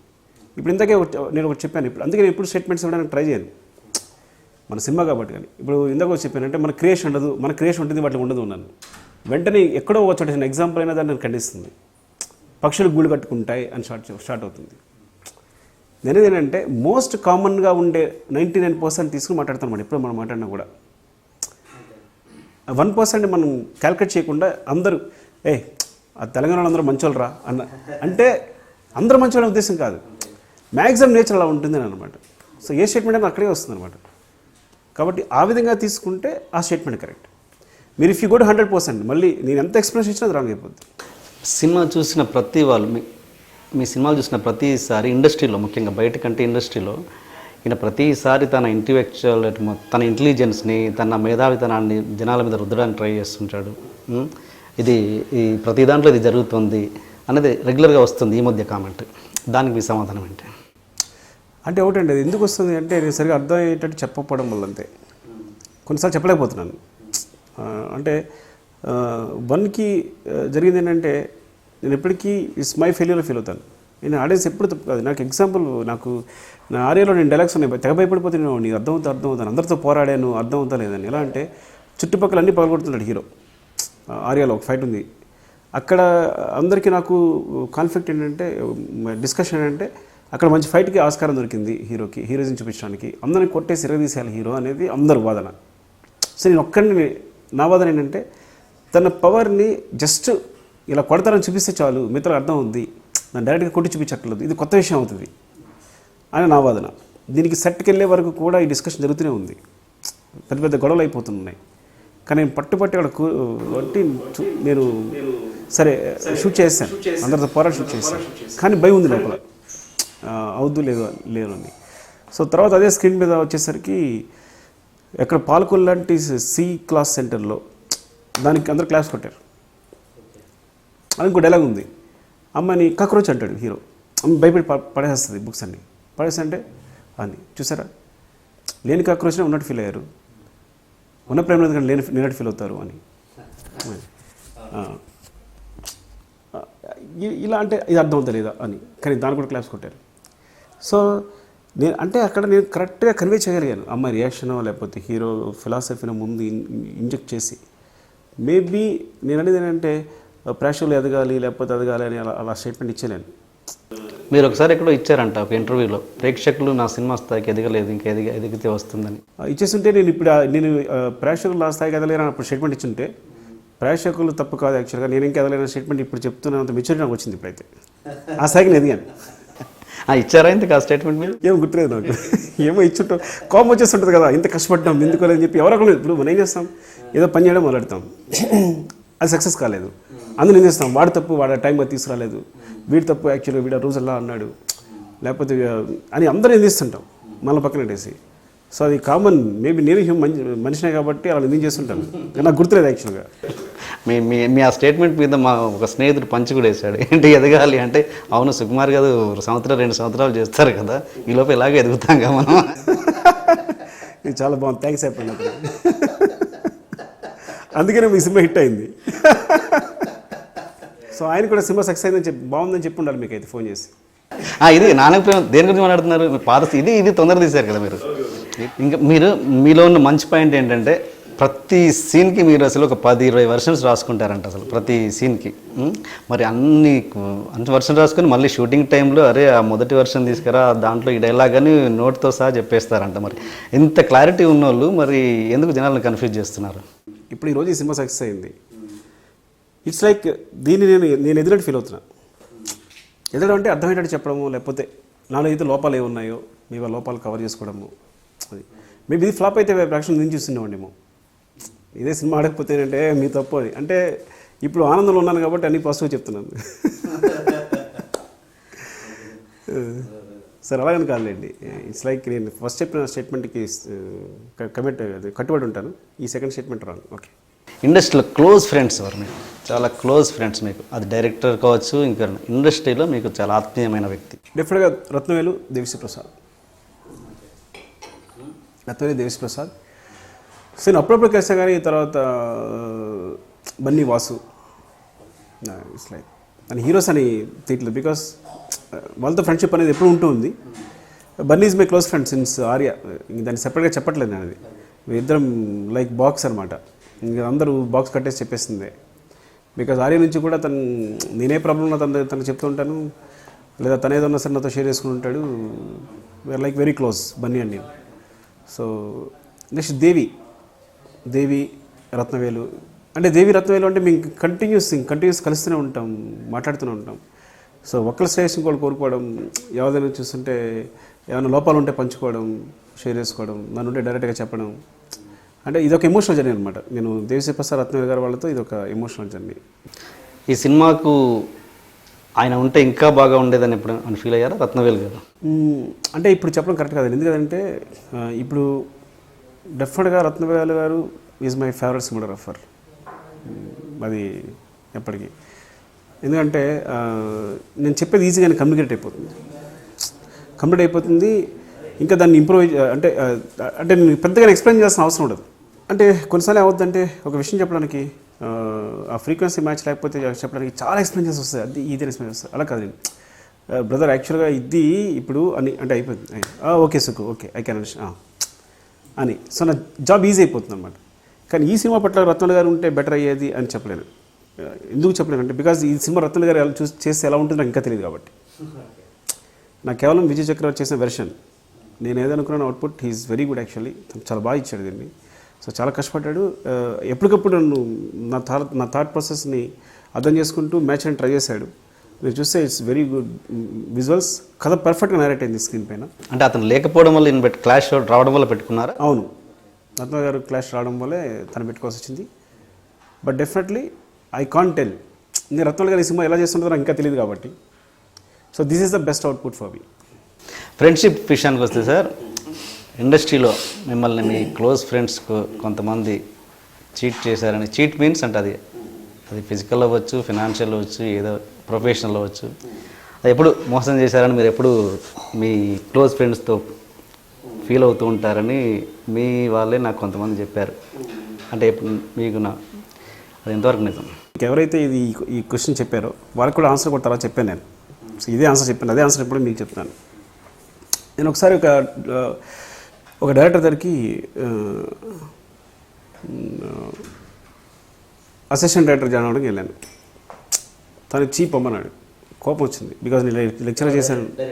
ఎవరో పేరొద్దు, ఒక డైరెక్టర్ దగ్గరికి. అక్కడి నుంచి ఆల్మోస్ట్ ఇది మేడ్చల్ దగ్గర, అక్కడి నుంచి నేను సిటీకి నడుచుకుంటూ వస్తాను కోపం వచ్చి. అదే వెహికల్ లేదా? వెహికల్ ఉంది. వెహికల్ అంటే నాకు వెహికల్ లేదు, నేను బస్ ఎక్కాలి లేదా ఆటో ఎక్కాలి, ఏదో ఎక్కువ ఉండొచ్చు. అదేంటి మీరు ఇండస్ట్రీ బిఫోర్ బాగా సంపాదించారుగా? సంపాదించే కోపం వచ్చాను నేను, అందుకే. కోపానికి మనకి సంబంధం లేదు కదా. కోపంలో ఇలా కూడా చేస్తుంటారు. అవును. అంటే కోపం వచ్చి అంటే రిజెక్ట్ చేసేయాలని కోపం వచ్చి కోపంతో నడుచుకుంటూ వచ్చేసాను. కానీ తర్వాత అర్థమైంది, నేను డైరెక్టర్ చేసినప్పుడు అతని సిచ్యువేషన్ నాకు అర్థమైంది.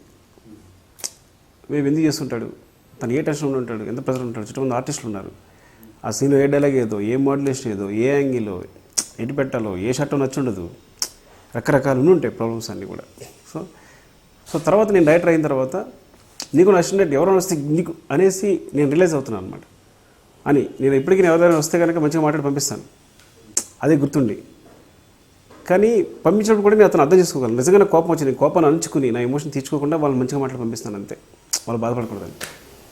సో బిగినింగ్ నేను డైరెక్టర్ అయినప్పుడు కొత్తలో చెప్పేవాడిని, ఒక డైరెక్టర్ అన్న ఎలా అన్నాడరా అని, అసిస్టెంట్ డైరెక్టర్ అంటే తిట్టండి నన్ను, ఇప్పుడు నేను డైరెక్టర్ అయిన చూడని ఏదో బిగినింగ్లో గర్వంగా చెప్పేవాడిని. ఇంకో రెండోసారి చెప్పి మూడోసారి చెప్పిన ఎమోషన్ లేదు, మిస్ అయిపోయింది. ఇన్సిడెంట్ గుర్తుంది కానీ ఎమోషన్ లేదు. చెప్పేసి ఏదైనా అర్థం చేసుకోగలుగుతున్నా అతన్ని.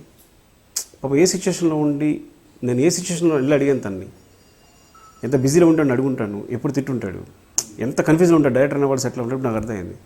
కాబట్టి ఇప్పుడు నేను అది ఇన్సిడెంట్ లాగా ఎవరో అవమానించాడు ఫీల్ అవ్వట్లా, ఇప్పుడు దాన్ని అర్థం చేసుకున్నాను నేను. అలాగే నాకు జరిగిన ఇన్సిడెంట్ కూడా ఏంటంటే నా ప్రయత్న లోపం వల్ల నాకు ఏదైతే జరిగిందో అది కూడా నా లోపం వల్ల, నేను కరెక్ట్గా డీల్ చేయకపోవడం వల్ల, అంటే నేను కరెక్ట్గా మేనేజ్ చేసుకోకపోవడం వల్ల నాకు జరిగిందని తర్వాత నేను అర్థం చేస్తున్నాను. కాబట్టి ఇప్పుడు దానికి సంబంధించి ఏ ఎమోషన్ మిగలేదు, ఇన్సిడెంట్గా మిగిలిపోయింది, అది కూడా అంతే. నేను అడిగిన క్వశ్చన్ ఏంటి, మిమ్మల్ని ఎవరైనా ఫ్రెండ్స్ మోసం చేశారా, చీట్ చేశారా? అంటే అంటే చేశారంటే ఇప్పుడు మోసం చేయడం, చీట్ చేయడం, ఈ రెండు మ్యాటర్స్ అనేవి ఇప్పుడు లేవు నా దగ్గర. బిఫోర్ ఎందుకు లేవు అంటే ఇప్పుడు అవి కాదు అని అర్థం చేస్తున్నాను. అది మోసం కాదు, చీటింగ్ కాదు, అర్థం చేసుకున్నాను ఇప్పుడు నేను. వాళ్ళకున్న సిచ్యువేషన్స్ ఏ ఉన్నాయి, నాకున్న సిచ్యువేషన్స్ ఏ ఉన్నాయి. ఆ సిచ్యువేషన్స్ మధ్య జరిగిన కాన్ఫ్లిక్ట్ మాత్రమే అది. ఆ టైంకి నేనున్న పరిస్థితుల్లో నేను దాన్ని అలా అర్థం చేసుకున్నాను. ఇప్పుడు ఈ ప్రాసెస్లో ఏదో ఈ జర్నీలో నేను కొత్త ఎక్స్పీరియన్స్ అని మొత్తం అని తెలిసిన తర్వాత ఇప్పుడు ఆ విషయాన్ని నేను ఇలా అర్థం చేసుకోగలుగుతున్నాను, అంతే. ఇది కనుక 3 years ముందు అడుగుంటే ఈ క్వశ్చన్ అందరు చెప్పేసేవాడిని, అయ్యో దారుణంగా తిట్టేసేవాడిని, చెప్పుకోమని వచ్చేసి ఉండేది. ఇప్పుడు మీ సినిమాలు చూస్తుంటే ఒక ప్రేక్షకుల సంగతి అందరికి తెలిసిందే. ఒకరు సగం పజిల్గా ఫీల్ అవుతారు, సగం బాగుంటాయి అంటారు. ఇంతకు మీ ఫ్యామిలీలో ఎలా ఫీల్ అవుతారు? మీ ఆవిడ కావచ్చు, మీ మిసెస్ కావచ్చు, మీ పిల్లలు కావచ్చు, మీ పేరెంట్స్ కావచ్చు. ఎందుకంటే ఇంతవరకు కూడా ఫ్యామిలీలో నాకు నా సినిమా సంబంధించి నెగిటివ్ ఒపీనియన్ ఎక్స్ప్రెస్ చేయలేదు. మేబీ నేను ఎవరు చేయలేదు. ఎందుకు చేయలేదు అంటే నేను బాధపడతాను కావచ్చు, వాళ్ళు పడ్డ కష్టం తెలుస్తుంది కదా, డే అండ్ నైట్ పంపి ఖర్చు వర్క్ చేస్తానని చెప్తే. సో ఎప్పుడు నా ఫ్యామిలీ నుంచి మాత్రం సూపర్ హిట్ అక్క వచ్చింది ఆ సినిమాకి. నా ఫ్యామిలీలో మాత్రం నా సినిమా ఎప్పుడు ఫ్లాప్ అవ్వలేదు.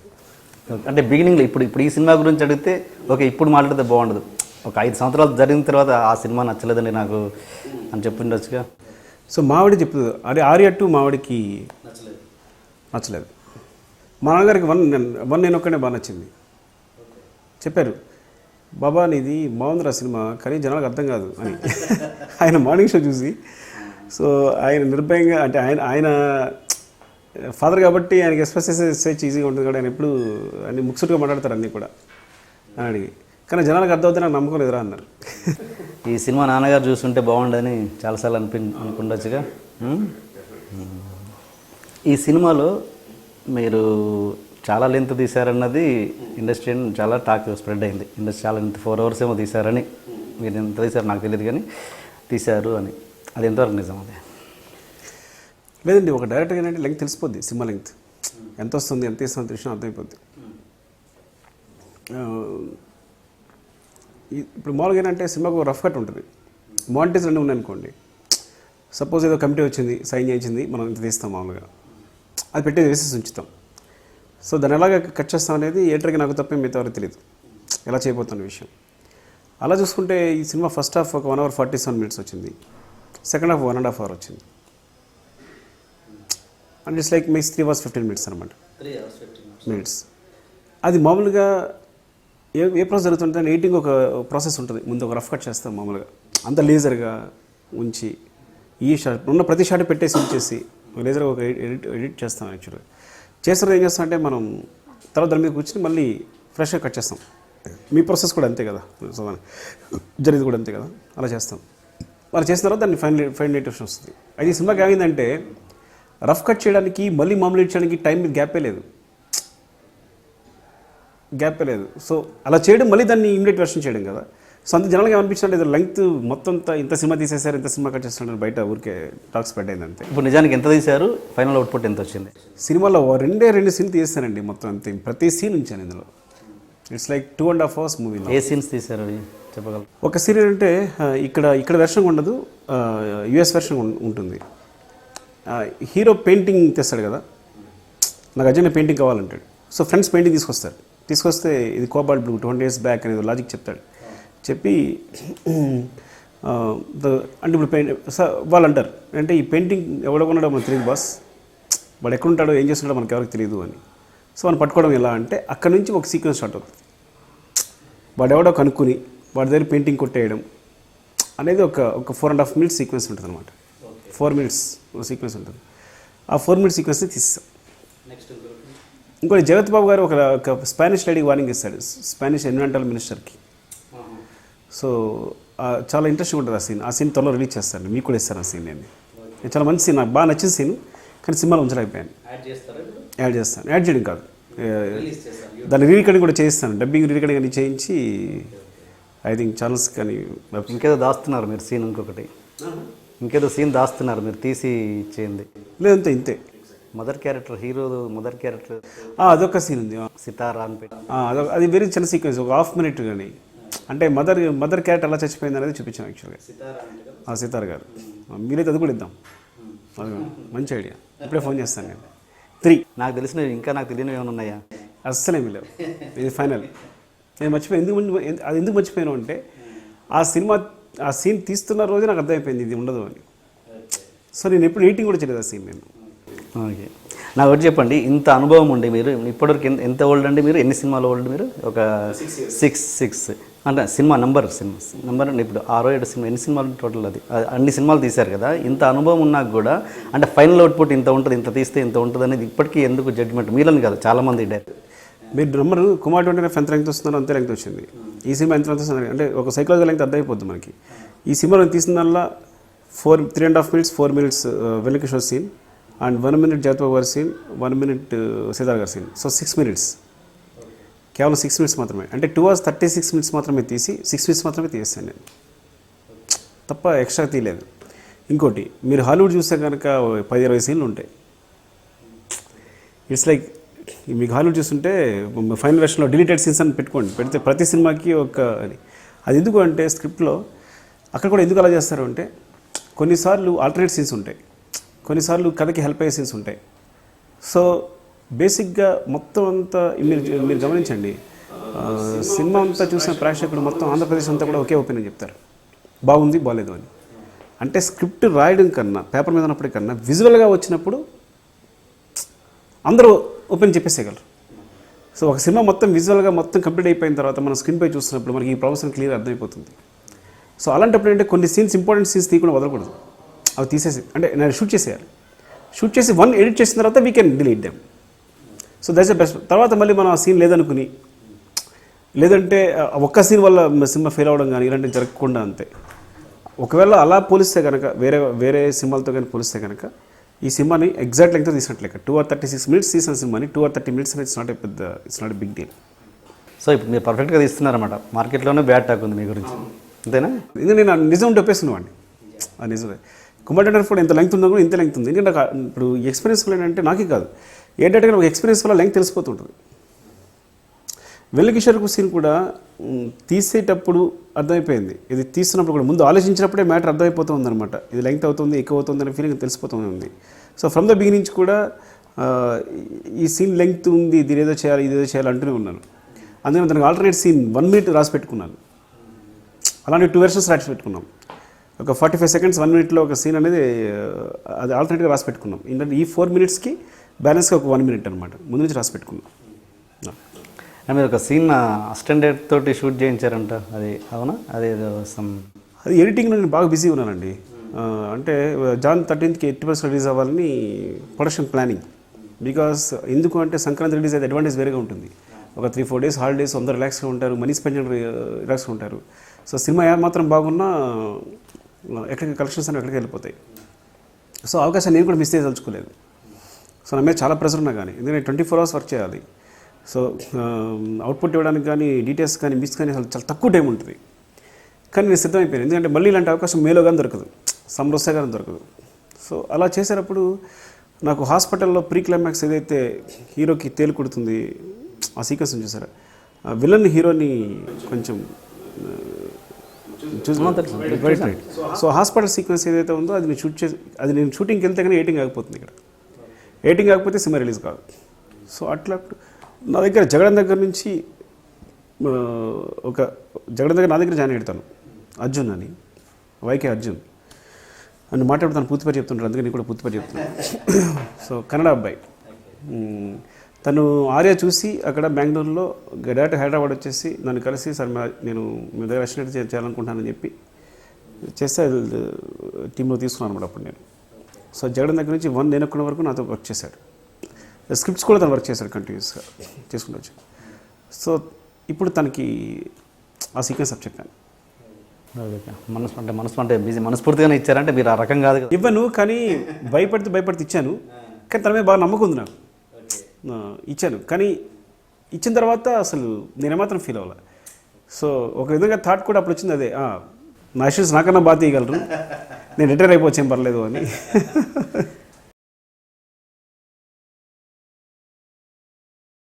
మానేస్తున్నాను కాదు, అంటే తక్కువ సినిమాలు చేస్తానని. ఎందుకంటే మీ ఇంత చెప్పాను కదా, ఎంత ట్రై చేస్తున్నా బౌండ్ స్క్రిప్ట్ రెడీ అవ్వట్లేదు నాకు. సెట్ కేసు మళ్ళీ రాయాల్సి వస్తుంది. అక్కడ మనం సెట్కెళ్ళి మళ్ళీ రాయాల్సి వచ్చినప్పుడు అంటే ఆర్టిస్ట్ అందరూ కూర్చుంటారు, అందరూ వెయిట్ చేస్తుంటారు మన కోసం. ఆ 1 hour నేను క్రిమినల్గా చాలా టెన్షన్ పడిపోతున్నాను. అందరూ వెయిట్ చేస్తారు, కెమెరామెన్ వెయిట్ చేస్తుంటాడు, క్రూ వెయిట్ చేస్తుంటే అందరూ నా కోసం వెయిట్ చేస్తుంటారు. టోటల్గా ఆర్టిస్ట్ అందరూ టైంకి వచ్చేస్తుంటారు, మేకప్ అయిపోయి ఉంటుంది. సో ఎవ్రీవన్ ఈజ్ ఫ్రీ, సైలెంట్గా ఉంటుంది వాతావరణం. సో ఇప్పుడు నాకు నేను రాస్తూ ఉంటాను, లేదా నా మామూలు పరిగెట్టిస్తుంటాను, కనెక్షన్ ట్రై చేస్తుంటాను. లేదా మీరు రాస్తున్నా అంటే నేను రాయడం కాదు, యాక్చువల్గా మాకు రాసిన వెర్షన్స్ ఉంటాయి, ఉన్నా లేకపోతే నేను కొత్త క్రియేషన్ అయినా ఏదో ఒక మొత్తం మిక్స్ జరుగుతూ ఉంటుంది బ్రెయిన్లో. బట్ ఆ 1 hour టార్చర్ నేను భరించలేకపోతున్నాను, అది పీక్ వచ్చేసింది ఇంకా. సో ప్రొడ్యూసర్గా అంత టెన్షన్ ఫీల్ అవ్వరా మీరు? ప్రొడ్యూసర్గా టెన్షన్ ఫీల్ అవ్వదు, ఎందుకంటే నాకు నేను మనీ ఎప్పుడు చేత్తో పట్టుకోలేదు కాబట్టి ఇంత పోయిందంటే అంత పోయింది అంటే ఉన్న ఫిగర్లోనే కనిపిస్తుంటుంది నాకు అది. కానీ మనీ నాకు అనిపించదు, కాబట్టి I never spend money with my hands అనమాట. సో నా చేత్తో ఏది జరగదు. సో ఏది కావాల్సిన ఇప్పటికీ 100 రూపీస్ కావాలో మా అన్నని అడుగుతాను నేను. సో ఆయన ఇస్తాడు, ఆయన పంపిస్తాడు. పొరపాటున హోటల్కి వెళ్ళిపోతాను కానీ చేతి జేబులో మనీ ఉండదు. ఎవరో వెనకాల వచ్చి పలానా చోట ఉన్నాడు అంటే వచ్చి మనీ కొడుతుంటారు. సో కాబట్టి మనీ అనేది అంటే అది నేను గ్రేట్గా ఫీల్ అవ్వట్లేదు, మర్చిపోవడం వల్ల జరిగే ప్రాసెస్ అంతే అది. కాబట్టి సినిమా పోతే బాధపడతానేమో కానీ మనీ ప్రొడ్యూసర్గా I'm very happy, it's not a problem. అది ఎక్కువ బాధించుతున్నాను. మీరు ప్రొడ్యూస్ చేస్తున్న సినిమాల్లో మీ డైరెక్షన్ ఇన్వాల్వ్మెంట్ ఏముండదు అంటారా? నేనైతే ఈ తక్కువ సినిమాలు చేద్దాం అనుకుంటాను కదా, ఆ ఫిగర్ ఆ నెంబర్లో ఒకటి ఉండాలి ప్రొడక్షన్లో. డెఫినెట్గా చేస్తాను ప్రొడక్షన్. అదనట్లేదు, మీరు ప్రొడ్యూస్ చేస్తున్న సినిమాలు అదే ఇప్పుడు సపోజ్ కుమార్ 21F ఉంది, దాంట్లో మీ డైరెక్షన్ ఇన్వాల్వ్మెంట్ ఏముండదా? అస్సలు లేదు. ఎందుకంటే నేను కుమార్ 21F సెట్కి ఒక్కరోజు కూడా లేదు. ఇది ట్రూ కూడా, మీరు ఎవరైనా అడగండి. ఒక్కరోజు మాత్రం ఆ స్క్రిప్ట్ రాసుకుంటూ కారులో బయలుదేరి స్పాట్ వరకు వెళ్ళాను. ఆ స్పాట్లో అందరినీ పరిగణించేసి వెనక్కి వచ్చేసాను. ఆ రోజు ఎందుకు కంప్లీట్ అవ్వాలి, నైట్ కంప్లీట్ అవ్వలేదు. సో రాసుకుంటూ కార్లో బయలుదేరి వాళ్ళు టైం అయిపోతుందని చెప్పి, టైం వేస్ట్ అవ్వకూడదని చెప్పి రాసుకుంటూ కార్లో వెళ్ళి అక్కడ స్క్రిప్ట్ ఇచ్చేసి ఆ రోజు సీన్ పేపర్ ఇచ్చేసి వెనక్కి వచ్చాను అంతే. తప్ప ఎప్పుడు నేను వెళ్ళలేదు. ఇన్వాల్వ్మెంట్ ఎంతవరకు ఉంది అంటే కొన్ని సీన్స్లో ఉన్న చిన్న చిన్న కరెక్షన్స్ ఉన్నా, ఇక్కడ తీసే బాగుంటుంది, ఈ క్లోజప్ తీసే బాగుంటుంది అలాంటి 1-2 సజెషన్ అంతే, ఎడిటింగ్లో చూసినప్పుడు. అదేనా ఈ బటర్ఫ్లై విషయంలో చాలా కోయిన్సిడెన్స్ చాలా జరిగాయని షూటింగ్స్లలో అక్కడ, అదేంటి ఒకటి ఎక్స్పీరియన్స్ చెప్పండి మీరు. బటర్ఫ్లై నిజంగా వచ్చి వాడడం విచిత్రంగా అంటే మేము ఒక చోట బటర్ఫ్లై హీరో చూస్తూ ఆగిపోవడం షూట్ చేద్దాం అనుకున్నాం. అక్కడ అనుకోకుండా ఫ్లవర్స్ ఉన్నాయి, అనుకోకుండా బటర్ఫ్లై గుర్తుంది. మేము షూట్ చేయలేకపోయాం. కానీ సరే అలాగే ఈ స్పెయిన్ వెళ్ళాం. స్పెయిన్లో ఊరికి వెళ్తుంటే ఆ గ్యాస్ ల్యాండ్స్ ఉన్నాయి అక్కడ. ఇలాగ ఒక న్యాచురల్ గ్యాస్ యూనిట్ ఉంది. దాని పేరు butterfly natural gas unit. So ఎక్కడికెక్కడ బటర్ఫ్లై కనిపిస్తూనే ఉంది. విలన్ హీరో సీన్ వాళ్ళ సీన్ షూట్ చేస్తున్నాం, అక్కడ బటర్ఫ్లై ఎగురుతూ వచ్చింది. సో నేను చాలాసార్లు నమ్ముతాను ఈ సినిమా పోదు అని, ఎందుకు ఏదో అక్కడ చిన్న సెంటిమెంట్ కొడుతూ ఉందన్నమాట. నేను పెద్దగా బిలీవ్ చేయకపోయినా కూడా అంటే ఏదైనా సరే కోయిన్సిడెన్స్. అదే మధుబాల గారు అరెస్ట్ అవ్వాలి ఎయిర్పోర్ట్లో. అరెస్ట్ అయితే ఆవిడ సేమ్ హెరాస్మెంట్ జరిగింది ఆవిడ వస్తున్నప్పుడు. సేమ్ హెరాస్మెంట్ అంటే ఆవిడ స్పెయిన్ ఎయిర్పోర్ట్లో మలగా ఎయిర్పోర్ట్లో దిగినప్పుడు వాళ్ళు అరెస్ట్ చేశారు ఆవిడని. డాక్యుమెంట్స్ సరిగా లేవని తీసుకెళ్ళారు. ఆవిడకంతా భయం వేసేస్తుందండి, ఏం చేయాలో అర్థం కాల. ఎక్కడ డోర్ ఓవర్ అవుతుంది తీసుకెళ్తున్నారు, ఇంకో డోర్ ఓవర్ అవుతుంది తీసుకెళ్తున్నారని. సో ఆవిడ బొనవర్ కూర్చోబెట్టారు. ఆవిడ ఏడిపో అంటే ఆవిడ పేపర్స్లో సంథింగ్ ఏదో ప్రాబ్లం ఉంది. వాళ్ళు ఏదో సంథింగ్ దే ఎక్స్పెక్టెడ్ సంథింగ్ అనమాట, వేరే కేసు ఏదో సంథింగ్ ఏదో అనుకుని. తర్వాత ఇక్కడ నుంచి మా గోపి గారని అక్కడ వింటారు కదా మనం ఫారిన్ కోఆర్డినేటర్. సో వాళ్ళందరూ కల్పించుకుని ఏదో మొత్తం మీద రిలీజ్ చేశారు. సో ఆవిడ సేమ్ ఎక్స్పీరియన్స్ జరిగిన వల్ల ఆవిడ సేమ్ క్రై అనమాట. అక్కడ ఎయిర్పోర్ట్లో ఆవిడ ఏడుస్తూ వెళ్తుంది చూసారా పట్టుకుంటే. నేను ఫస్ట్ టైం చూస్తే ఆవిడ చాలా న్యాచురల్గా చాలా బాగా చేస్తుంది, నిజంగా ఏడుస్తుంది పరిగెడుతుంది అంటే నాకు అర్థం కాల. నేను కరెక్ట్గా మీకు ఎక్స్ప్లెయిన్ చేయలేదు. ఇది బిఫోర్, నేను షూట్ చేసే ముందు జరిగింది ఇది. ఆవిడ వస్తున్నప్పుడు షూట్ చేసిన తర్వాత. సో చాలా న్యాచురల్ పర్ఫామ్ చేసింది. నేను కరెక్ట్గా మీకు ఎక్స్ప్లెయిన్ చేయలేదండి, ఎంత న్యాచురల్ పర్ఫామ్ చేశారు అసలు.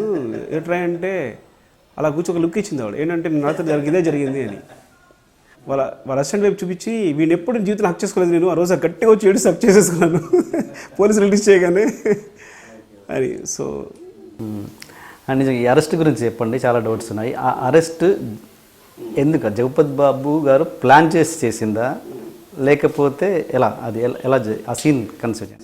అంటే యాక్చువల్గా విలన్ కాబట్టి, బ్యాడ్ పర్సన్ కాబట్టి, ఫ్లాష్ బ్యాక్లో డ్రగ్స్ కూడా సరఫరా చేసేవాడు. వాడు వెళ్ళడానికి ఏదైనా చేస్తాడు అంటే డ్రగ్స్ కూడా సరఫరా చేసేవాడు.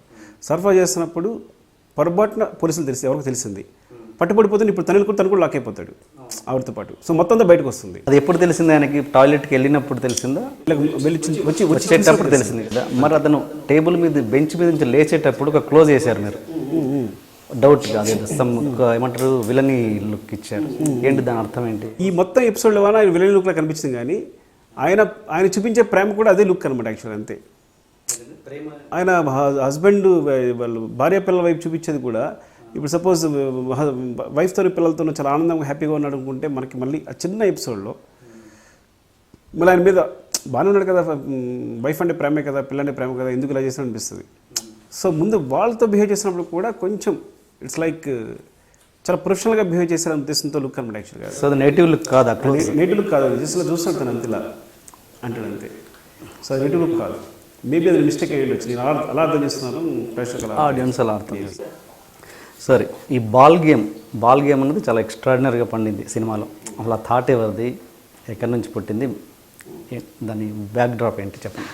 యాక్చువల్గా మనం ఎవరు మాట్లాడుతున్నప్పుడు ఎక్స్పెక్ట్ చేస్తుంటాం, మీరేం నెక్స్ట్ ఏం మాట్లాడతారు. ఇప్పుడు అంటే అనేది ఏంటంటే కొత్త పర్సన్స్ వస్తారు మీటేటప్పుడు, బిజినెస్ మాట్లాడుతున్నారు. బిజినెస్ మాట్లాడేటప్పుడు వాళ్ళు ఏం మాట్లాడబోతున్నారు, వాళ్ళ బాడీ లాంగ్వేజ్ ఏంటి, కూర్చున్నప్పుడు వాళ్ళ బాడీ లాంగ్వేజ్ ఏంటి, చాలా వర్కౌట్ అవుతుంటాయి. సో మనం వచ్చినప్పుడు ఎంతవరకు రెస్పెక్ట్ ఉంది, మనం వెళ్ళిపోతున్నప్పుడు ఎంతవరకు, అంటే అంతా మాట్లాడేసి వెళ్ళిపోయిన తర్వాత ఎంతవరకు రెస్పెక్ట్ మిగిలింది, వచ్చినప్పుడు ఎంత రెస్పెక్ట్ ఉంది, వెళ్ళేటప్పుడు ఎంత మిగిలింది. ఇవన్నీ ఏవో బ్రెయిన్లో చిన్న చిన్న క్యాలిక్యులేషన్స్, అంటే ఊరికి పర్సనల్ డెవలప్మెంట్లో నేను ఏంటంటే ఒక వ్యక్తిని డీల్ చేసేటప్పుడు నేను ఏంటంటే వెరీ, ఇప్పుడు ఫ్రెండ్స్తోనూ అలా అనట్లా, ఒక కొత్త పర్సన్. నేను ఏదో ఒక ముంబై వెళ్ళినప్పుడు ఎవరో నాకు ఏదో ఒక హిందీ సినిమా కావాలి, ఒక ప్రొడ్యూసర్ కలిసినప్పుడు నా బిహేవియర్ ఎలా ఉంటుంది, ఏం చేయని ట్రై చేస్తాను. సో వీటిలో తీసుకున్నదే థాట్. అనుకోకుండా ఒక చిన్న థాట్ స్టార్ట్ అయ్యి అది ఒక 3 layers చెప్పేసాను సడన్గా ఒకేసారి నా అసిస్టెంట్స్కి వరుసగా చెప్పేసిన తర్వాత వాటిని బాల్స్ చేసాం అంతే. మేబీ ఈ రెండింటిలో కూడా ఎంచుకోవాలి, రెండింటిలో గోల్డ్ ఉంది. అది బాల్స్ అనే కాదు, ఫస్ట్ థాట్ స్టార్ట్ అయింది కూడా సిల్వర్ గోల్డ్ అనే స్టార్ట్ అయింది. సో ఒక వ్యక్తిని గెస్ చేయడం, సో దాని మీద థాట్ స్టార్ట్ అయ్యి సపోజ్ 2 balls ఉన్నాయి, ఈ 2 balls ఒకటి గోల్డ్ ఉంది, ఒకటి సిల్వర్ ఉంది. దిస్ ఈజ్ మై చాయిస్ అంటే ఇక్కడ స్టార్ట్ అయింది అన్నమాట గేమ్. యాక్చువల్గా నా థాట్ కూడా అక్కడే స్టార్ట్ అయింది. అంటే నేను సజెస్ట్ చేశాను ఇది తీసుకురా అని. ఇద్దరు శత్రువులు ఉన్నప్పుడు ఏం చేస్తాం మనం, ఇది తీసుకోవాలంటే దాన్ని చూసి ఏం చేస్తారు మీరు? వీడు సజెస్ట్ చేస్తాడంటే అది కాదేమో, వీడు ఏదో వేయడు, మరి ఏదో మోసం ట్రై చేస్తున్నాడు అని ఇంకోటి సెలెక్ట్ చేసుకుంటాం. కొంచెం తెలివైన వాడు వీడు చేసాడు అంటే నాకు తీసుకునే అది మూవ్ చేసాడేమో ముందుకి అని ఆలోచిస్తాడు. సో ఇందులో షార్ట్ అయ్యి వరుసగా 2-3 layers చెప్తున్నప్పుడే కనెక్ట్ అయిపోయి చెప్పేశాను వరుసగా. ఇది ఒకే ఫ్లో థాట్ అనమాట, జస్ట్ 2-3 minutesలో అంతే థాట్ అంతా చేసుకుని పెద్ద ఆలోచించుకోవడం లేదు, ఒక్కొక్కసారి అలా కనెక్ట్ అయిపోతుంటుంది అంతే. సో ఫ్లో చేసిన తర్వాత అంటే ముందు యాక్చువల్గా పజిల్స్ పెడదాం అనుకున్నాం, రకరకాల పజిల్స్ ఆలోచించాం, తెగ సెట్ చేసాం. కానీ పజిల్ అది పెద్ద ప్రాసెస్ అయిపోతుంది. ఒకవేళ నిజంగా హీరో సాల్వ్ చేసినా కూడా పెద్ద ఇంట్రెస్టింగ్గా ఉండదు. కానీ ఇలాంటి విషయానికి మనం ఏదైతే అనుకుంటున్నామో అది హీరో ఎక్స్ప్లెయిన్ చేస్తే చాలా బాగుంటుంది అనుకుని మేము ఇప్పుడు థాట్ అనమాట. ఓకే. అండ్ బిగినింగ్ టైటిల్స్ అది ఎక్కడి నుంచి పుట్టింది? ఎక్కడ ఈ సినిమాలోంచి ఇన్స్పైర్ అయ్యారా లేకపోతే? సినిమా నుంచి ఇన్స్పైర్ అయింది. ఎందుకంటే మొత్తం సినిమా తీసుకున్నప్పుడు అంతా చైన్ రియాక్షనే. సో దాని మీద టైటిల్స్ వేస్తే ఎలా ఉంటుంది అని. ఇంతకుముందు చేసినవన్నీ కమర్షియల్, ఒక రకమైన కమర్షియల్ సినిమాలు. మీరంతా ఒక స్టైల్లో చూపించబోతున్నారు. ఎప్పుడైనా పాత తారక్ ఇందులో కనబడడానికి ట్రై చేశారా? ఇది చేద్దామండి, ఇది చేద్దామండి, ఇలా చేద్దామండి అని ఎప్పుడైనా ఇన్వాల్వ్ అయిన సందర్భాలు ఉన్నాయా? కొన్నిసార్లు నిజం చెప్తే అబద్ధం ఉంటుంది, కానీ నిజంగా తరపి ట్రై చేయాలి. అంటే తన ముందు చెప్పడమే నాకు క్లియర్గా ఒక విషయం మొత్తం వెరీ క్లియర్ అనమాట. ఏంటంటే మీరు నా కోసం కథ రాయకండి, మీ కథ రాస్తే అదో క్యారెక్టర్ అవ్వాలి. అయితే మీరు చూసే టెంపర్ నుంచి కూడా చేంజ్ కనిపిస్తుంది తనలో. ఏంటంటే ఒక సినిమా తనకున్న ముందు నా సక్సెస్ చూడండి, అన్నీ సూపర్ కమర్షియల్ సినిమాలన్నీ, కానీ టెంపర్ యాక్చువల్ తను ఒక క్రిటికల్ స్టేజ్లో ఉన్నప్పుడు టెంపర్ అనే కథ సెలెక్ట్ చేసుకోవడం జరిగింది. తను ఒక నెగిటివ్ క్యారెక్టర్ హీరోది, పోలీస్ క్యారెక్టర్ నెగిటివ్ది, అంటే ఏదో కొత్త విషయం చేయాలి నేను. Maybe he's getting bored of something, ఏదో కరెక్ట్గా తెలియదు, తన సైకాలజీ ఏంటో తెలియదు, కానీ ఆలోచిస్తున్నారు.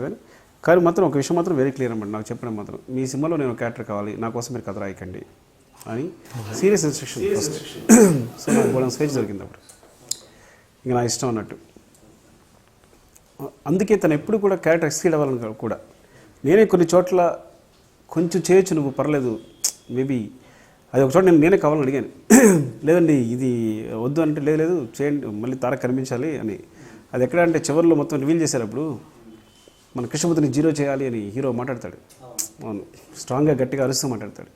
అలా మాట్లాడినప్పుడు నేనే కావాలని ఇదొక్కటి మాత్రం నాకు చేద్దాం, ఇది ఏదో ప్లానింగ్ కాబట్టి ఈ క్యారెక్టరేషన్ సపరేట్గా ఉంటుంది అది అని, అది మాత్రం నేను చేయించాను అంతే. టైటిల్ సాంగ్ నానక్తూ ప్రేమతో అంత మంచి సాంగ్ని మీరు చిన్న బిట్గా వాడుకున్నారు. ఇప్పుడు అది రిలీజ్ చేస్తే, ఫుల్ సాంగ్ రిలీజ్ చేస్తే బోలెడంత రెస్పాన్స్ వస్తుంది. సినిమాలో ఉంటే బాగుండేమో అనిపించేంత ఇదిగా ఉంది. అవును, నాకు అనిపించిందండి. ఎందుకంటే ఫస్ట్ చూడండి దేవి చెప్తూనే ఉన్నాడు, ఇది ఒక టైటిల్ సాంగ్ చేద్దామని నేను అనుకుంటున్నాను. కానీ స్క్రిప్ట్ అక్కడ కుదరట్లా. ఈ స్క్రిప్ట్ ఫాస్ట్గా అంటే ఎంత స్క్రిప్ట్ ఉన్నా ఇది ఫాస్ట్గా డైరెక్ట్ చేసే స్క్రిప్ట్ ఇది. సో ఈ చేయడంలో ఏంటంటే మధ్యలో ఎక్కడా సాంగ్ పడట్లేదు, అవకాశం రావట్లేదు. సో కొన్నిసార్లు ఏంటంటే ఎంత మంచి విషయమైనా సరే, ఎంత మంచి సీన్ అయినా సరే, స్క్రిప్ట్ యూజ్ లేదనుకోండి, ఆ స్క్రిప్ట్ని డిస్టర్బ్ చేస్తుందంటే కనుక మనం పెట్టలేకపోతాం. కొన్ని మంచి సీన్స్ కూడా వదిలేసుకుంటాం అన్నమాట. సో అలా నేను కూడా బాధపడుతున్నాను, పెట్టలేకపోయాము అని. అరే ఒక సాంగ్ ఉండాల్సింది, సాంగ్ పెట్టుంటే బాగుండేది, పెట్టలేకపోయాను, తెగ ట్రై చేస్తాను.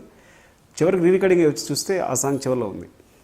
తనే దేవి స్వయంగా రాసి, మేబీ అప్పటికి వాళ్ళ ఫాదర్ పోవడం, తను ఆ బాధలో ఉండడం. దేవిశ్రీ ప్రసాద్తో మీరు ఏదో మూవీ ప్లాన్ చేస్తున్నారని అదొక థాట్ ఉందని మీకు, ఆయన హీరోగా? అది ఐ థింక్ ఈ 2 మూవీస్లో డెఫినెట్గా. మీరు డైరెక్టర్గానా, మీరు ప్రొడ్యూసర్? డైరెక్టర్గా. అంటే మీరు ఇప్పుడు మీరు ప్రొడ్యూస్ చేస్తున్న సినిమాలలో డైరెక్టర్ ఎంత కసితో తీసినా, ఎంత బాగా తీసినా ఫైనల్గా పేరు మీకే వస్తుంటుంది. ఇది అంటే బ్రాండ్ వాల్యూ అది. మీ పేరు ఆ పేరుని కమ్మేస్తుంటుంది. ఇది ఎట్లా దాన్ని? గులాబీ తీసినప్పుడు అంతా రామ్గోపాల్ డైరెక్ట్ చేశాడు, ఆర్జీవి డైరెక్ట్ చేశారు సినిమా మొత్తం, అంతా రామ్గోపాలవరమే. ఎవరో కురాన్ పెట్టారు అని నేను తర్వాత కామెంట్స్ కూడా చదివండి. ఏంటంటే రామ్గోపాల్ ఇక్కడికి వెళ్తుంటే ఎవరో జర్నలిస్ట్ అడగడం, సినిమా మీరు మొత్తం షూట్ చేశారంట కదా అంటే, రామ్గోపాల్ అసలు నేనేం చేయలేదు అంతా అని ఆయన వెళ్ళిపోవడం. లేదు సినిమా అంతా అబ్బాయి తీశాడు, అబ్బాయి అంటే కుర్రాడు, అప్పుడు కృష్ణవంశీ ఇలా అని. సో ఆ సినిమా వరకు ఉంటుంది. నెక్స్ట్ సినిమా నిన్నే పెడతా వచ్చింది. నిన్నే పెడతా గులాబీ తర్వాత ఇంకెవరైనా మాట్లాడగలరా రామ్గోపాల్ తీశారని? టాలెంట్ ఆపలేరు. సో నెక్స్ట్ సినిమాకి ఇంకా ఫ్రాంక్గా చెప్పాలంటే, నా దగ్గర వెళ్ళిన అసిస్టెంట్ తను ఒక 2-3 సినిమాలు వరుసగా సూపర్ హిట్ ఇస్తే నా ముందు సినిమాలు కూడా తనే చేశాను అనుకుంటారు. అది కూడా ప్రాబ్లం ఉంది. అదే కాబట్టి ఎవరెవరిని ఆఫ్ చేయలేరు. కుమారి 20Fలో ఒక్క క్వశ్చన్ ఆ సినిమా గురించి అంతే. ఏంటంటే దాంట్లో ఫైనల్గా హీరోని పాజిటివ్గా చూపిస్తాం మనం, ఏదో చూపించేసి అంతా ఏదో తను, కానీ యాక్చువల్గా ATM దాంట్లో భాగం ఇతను కూడా పంచుకున్నాడు. మరి వాళ్ళని ముగ్గురిని ఇది చేస్తే హీరో మాత్రం ఎందుకు పాజిటివ్గా చూపించారు? అది ఆడియన్స్కి వస్తుందంటారా? అది ఆ సింపతి వస్తుందంటారా? ఏమవుతుందంటే ఒక మాఫియా డాన్ నిన్నే కూడా ఎవరో చెప్తున్నారు అనమాట, నాకు ఒక కథ చెప్తున్నారు. ఎవరు చెప్తున్నారు అనేది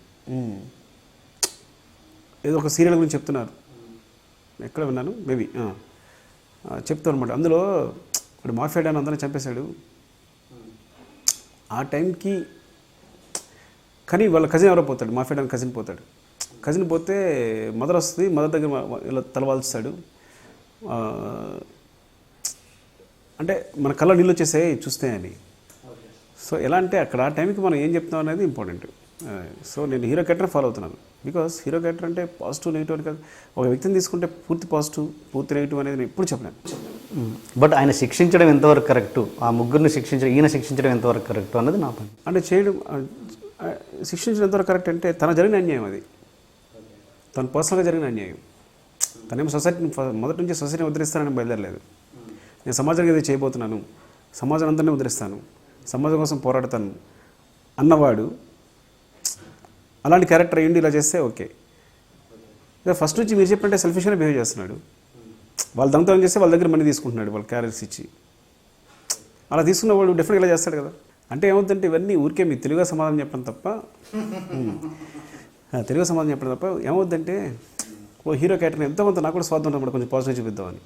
అందుకే ఇంకో యాంగిల్ ఆలోచిస్తే వాళ్ళని అతను మాత్రం ఆ దొంగతనంలో భాగస్వామ్యం చేయకుండా సెపరేట్గా వస్తే క్యారియర్ మాత్రం ఇచ్చి మనీ తీసుకుంటున్నాడు. అంటే వీడి ఫ్రెండ్షిప్ మాత్రం ఉంది వాళ్ళు. అంటే ఇంకో చూడండి, ఇంకో కొత్త యాంగిల్ ఓపెన్ చేసి చెప్పగలను నేను. ఎలా చెప్తాను, ఫ్రెండ్స్ ఎంత బ్యాడ్ అయినా సరే పాపం వెళ్ళి ఫుడ్ పెడుతున్నాడు వాడు. సో ఇట్లా అనమాట, అంటే మంచివాడు.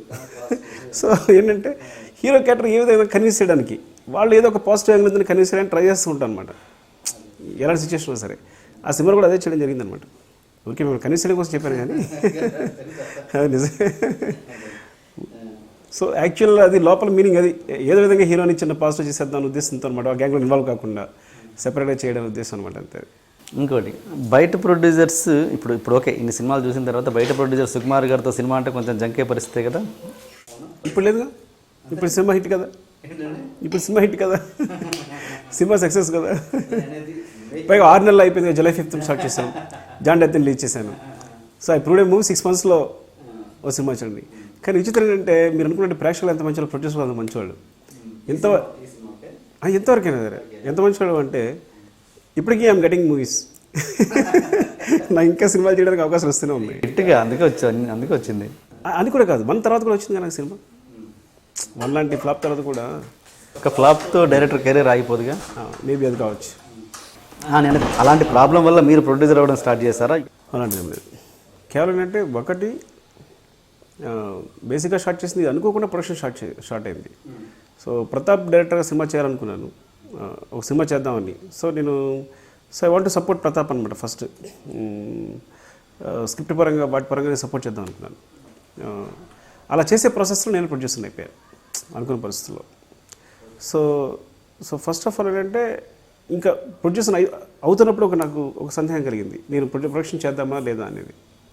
ఆ పాయింట్లో కొంచెం ఆలోచించినప్పుడు అంటే దేర్ ఆర్ మెనీ నా అసిస్టెంట్ డైరెక్టర్స్.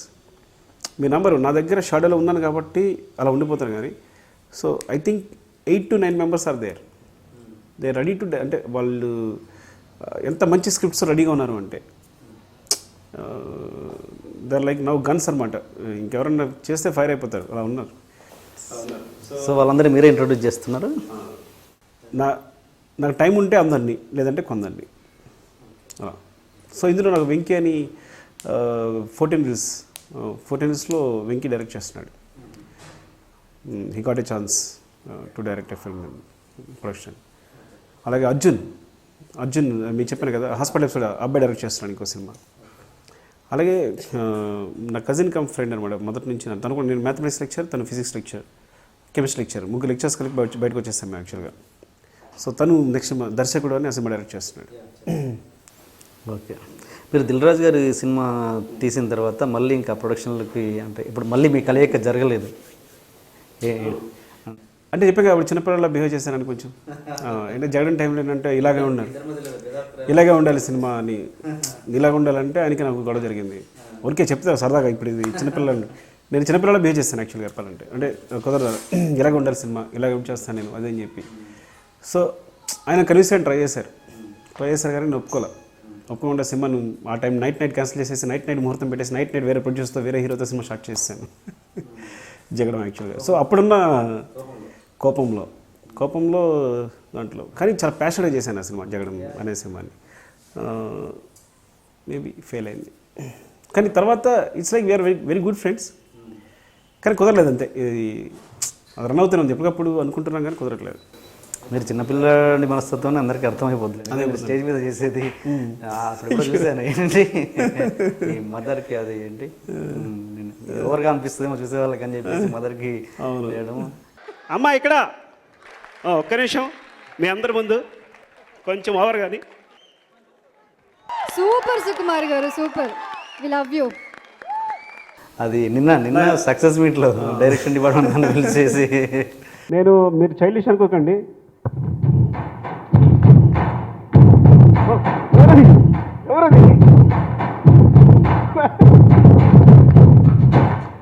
బాగుంది. ఇది కూడా చిన్నపిల్లలు చెప్తానే అనుకోవద్దు.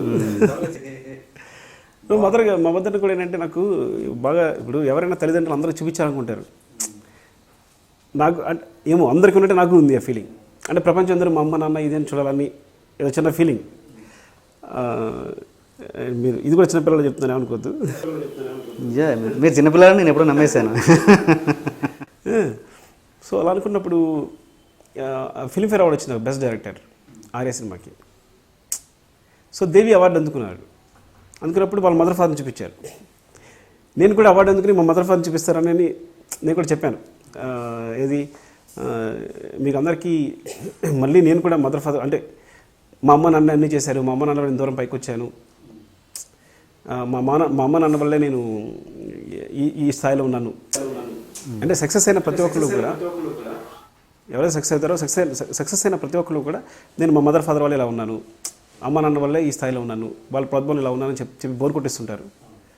అలా బోర్ కొట్టించోలే నేను మొట్టమొదటి కావాలనుకుంటున్నాను అని చెప్పి మా అమ్మ నాన్న అని చూపించాను. కానీ మొత్తం కెమెరాలో అటు తిరిగే క్రౌడ్ వైపు, కానీ మా మదర్ ఫాదర్ వాళ్ళకి తిరగలేదు, అది వాళ్ళు చూపించలేదు. నేను డిసప్పాయింట్ అయిపోయాను. అయ్యో మా అమ్మ నాన్న కూడా చూపించుంచేవారు కదా టీవీలో అని. లైవ్ అది లైవ్ కదా, రికార్డెడే. కానీ తర్వాత అంటే మనం అంత ప్రోగ్రామ్ మొత్తం కంటిన్యూస్గా జరుగుతుంటుంది కదా, పెద్ద ప్రోగ్రామ్ కదా, ఇట్స్ వెరీ బిగ్ క్రౌడ్. వాళ్ళ ఉంటుంది కదా ఏదైతే అంత మేనేజింగ్ కమిటీ ఏదో ఉంటుంది కదా వాళ్ళు. సో వెంటనే జరిగితే వెంటనే ఇంకో అవార్డు ప్రకటిస్తుంటారు, పైగా 3 లాంగ్వేజెస్ అవార్డ్స్ కదా అన్నీ కూడా. సో అట్లా అది ఉండిపోయింది అనమాట. సరే అంటే మేబీ లోపల ఆ కోరిక ఉండిపోవడం వల్లనేమో, మేబీ అది కూడా ఒక కారణం అయ్యి ఉండొచ్చు. కాదు, మదర్ కిందికి వచ్చి దిగి ఇది చెప్పింది కుమార్ మేబీ ఆ కోరిక మిగిలిపోయిందేమో, అలా డ్రైవ్ అయింది అంతే. అది మీరు మీ సినిమాలలో ఏ హీరోని ఇప్పటివరకు రిపీట్ చేయలేదు అంటే ఒక ఆర్య 2 పార్ట్ 2 అవ్వడం వల్ల సీక్వెల్ అవ్వడం వల్ల చేశారు తప్పించి, అదేంటి అది ప్లాన్డా అంటే ఎవరితోటి మళ్ళీ ఫ్రెష్గా చేయాలన్న థాట్ తోట లేకపోతే కావాలనే? లేదండి, అది అనుకోకుండా జరిగిపోయింది అంతే. హీరోయిన్స్ కానీ హీరోయిన్ కూడా ఎక్కడ హీరోయిన్స్ కూడా మీరు రిపీట్ చేయలేదు ఎక్కడ? అవునా, చేయలేదు. హీరోయిన్స్ ఇద్దరిని రిపీట్ చేయలేదు. రిపీట్ అంటే నాకు తెలిసి ఇంకే మహేష్ బాబు తారక్ కాకుండా ఇంక నెక్స్ట్ మరి పవన్ కళ్యాణ్కి వెళ్తున్నారా, ఇంకా దేనికి వెళ్తున్నారు? అయ్యో లేదండి, స్టిల్ ఇంకా డిస్కషన్ స్టేజ్లో ఉంది అంతా కూడా, మళ్ళీ చర్చల దశలో ఉన్నాయి. ఇంకోటి సార్, సినిమాలో ఫండ్ ట్రాన్స్ఫర్ గురించి. ఫండ్ ట్రాన్స్ఫర్ అన్నది నిజంగా అంత ఈజీయా, లేదంటే మీరేదో సినిమాటిక్ లిబర్టీ తీసుకొని చేశారా? అదే చెప్తాను. ఏంటంటే ఇన్ని హాలీవుడ్ సినిమాలు చూస్తాం, నేను దీని లాజిక్ చెప్తాను కానీ చెప్పకూడదు అనుకుంటాను. ఎందుకు చెప్పకూడదు అనుకుంటానంటే, మీరు ఇన్ని హాలీవుడ్ సినిమాలు చూస్తారు, ఎన్నిసార్లు ఫండ్ ట్రాన్స్ఫర్ అయింది చూడండి, ఒక్కరెవరైనా అడిగారా? సో ఒక తెలుగు సినిమాలో సడన్గా వచ్చేసరికి అందరూ they are asking the same question, that's my answer అంతే. వాళ్ళు ఆన్సర్ చెప్తే నేను కూడా ఆన్సర్ చెప్తాను. సో అక్కడ కూడా చిన్న చిన్న లాజిక్స్ అనుకున్నాం, ఎక్కువ డైరెక్ట్స్ తీసేసాం యాక్చువల్గా. సో అమ్మాయి చూసి టైప్ చేసిన తర్వాత ఇట్స్ టు ఆల్ అకౌంట్స్ అనమాట. సో మెనీ థౌజండ్స్ ఆఫ్ అకౌంట్స్కి ట్రాన్స్ఫర్ అవుతుంది యాక్చువల్గా. సో ఒక్క అకౌంట్కి ట్రాన్స్ఫర్ అవుతుంది, అది ఇప్పుడు జరగదు అది యాక్చువల్గా. ఇంకోటి ఆ రివెంజ్ అన్నది అనేది చిన్నప్పుడు మీరు ఏది విలన్కి హీరో ఫాదర్కి ఎక్కడ కూడా సీన్స్ పెట్టలేదు మీరు. అంటే అది లేకుండా, అది బలంగా లేకుండా హీరో ఎంత రివెంజ్ తీసుకుంటే మాత్రము ఆడియన్స్కి ఎలా కనెక్ట్ అవుద్ది, అది అంటే బేసిక్ సినిమా పాయింట్ కదా, అది ఎందుకు మిస్ అయ్యారు మీరు? అంటే కావాలని మిస్ అయ్యారు? నేను కావాలని వద్దనుకున్నానండి. ఇదే డిస్కషన్ వచ్చిందంటే ఎప్పుడు విలన్ తండ్రిని ఎలా మోసం చేశాడు చూపిస్తున్నాం. అది కాకుండా ఇన్ఫ్లుయెన్స్ చూపిద్దాం ఈసారి. మోసం చేసిన తర్వాత తండ్రి పడ్డ బాధలు ఏంటి, ఇది ఎక్కువ కనెక్ట్ చేద్దాం ఆడియన్కి అని. అంటే మీరు ఎలాగూ బలంగా నమ్మాను అది. నేను వాయిస్ ఓవర్ మీద చెప్పారు ఎలాగూ, అక్కడ విజువల్ మోసం చేశాడు అంతే, మోసం చేశాడు. సో చేస్తే అది మరీ కామన్ పాయింట్, అది చాలా కొత్తగా చూపించాలి. ఏదో మోసం చేయడం అనేది ఎలా ఉంది ఏంటనేది. అంటే సాధారణంగా ఏంటంటే నేను ఎక్కువ దీన్ని నమ్ముతాను. అంటే ఎక్కడైనా అలాంటి అవకాశం వస్తే వదలను. ఎలాంటి అవకాశం అంటే ప్రత్యక్షంగా కాకుండా పరోక్షంగా చూపించడం అనేదాన్ని. సో ప్రత్యేకంగా ఒక ఇన్సిడెంట్ జరిగింది. ఇప్పుడు ఇట్స్ లైక్ ఏ విజువల్ అనమాట. ఎలా అంటే ఇప్పుడు సర్కార్ 2లో ఉంటుంది, ఇన్సిడెంట్ ఉంటుంది రామగోపాలం గారిలో. అంటే ఇట్స్ లైక్ బాంబ్ బ్లాస్ట్ అవుద్ది, అది ఉండదు. పక్కన అది వచ్చి తగిలి ఎవడ పడిపోవడం మాత్రం ఉంటుంది. ఇదని కాదు, చాలా విషయాల్లో.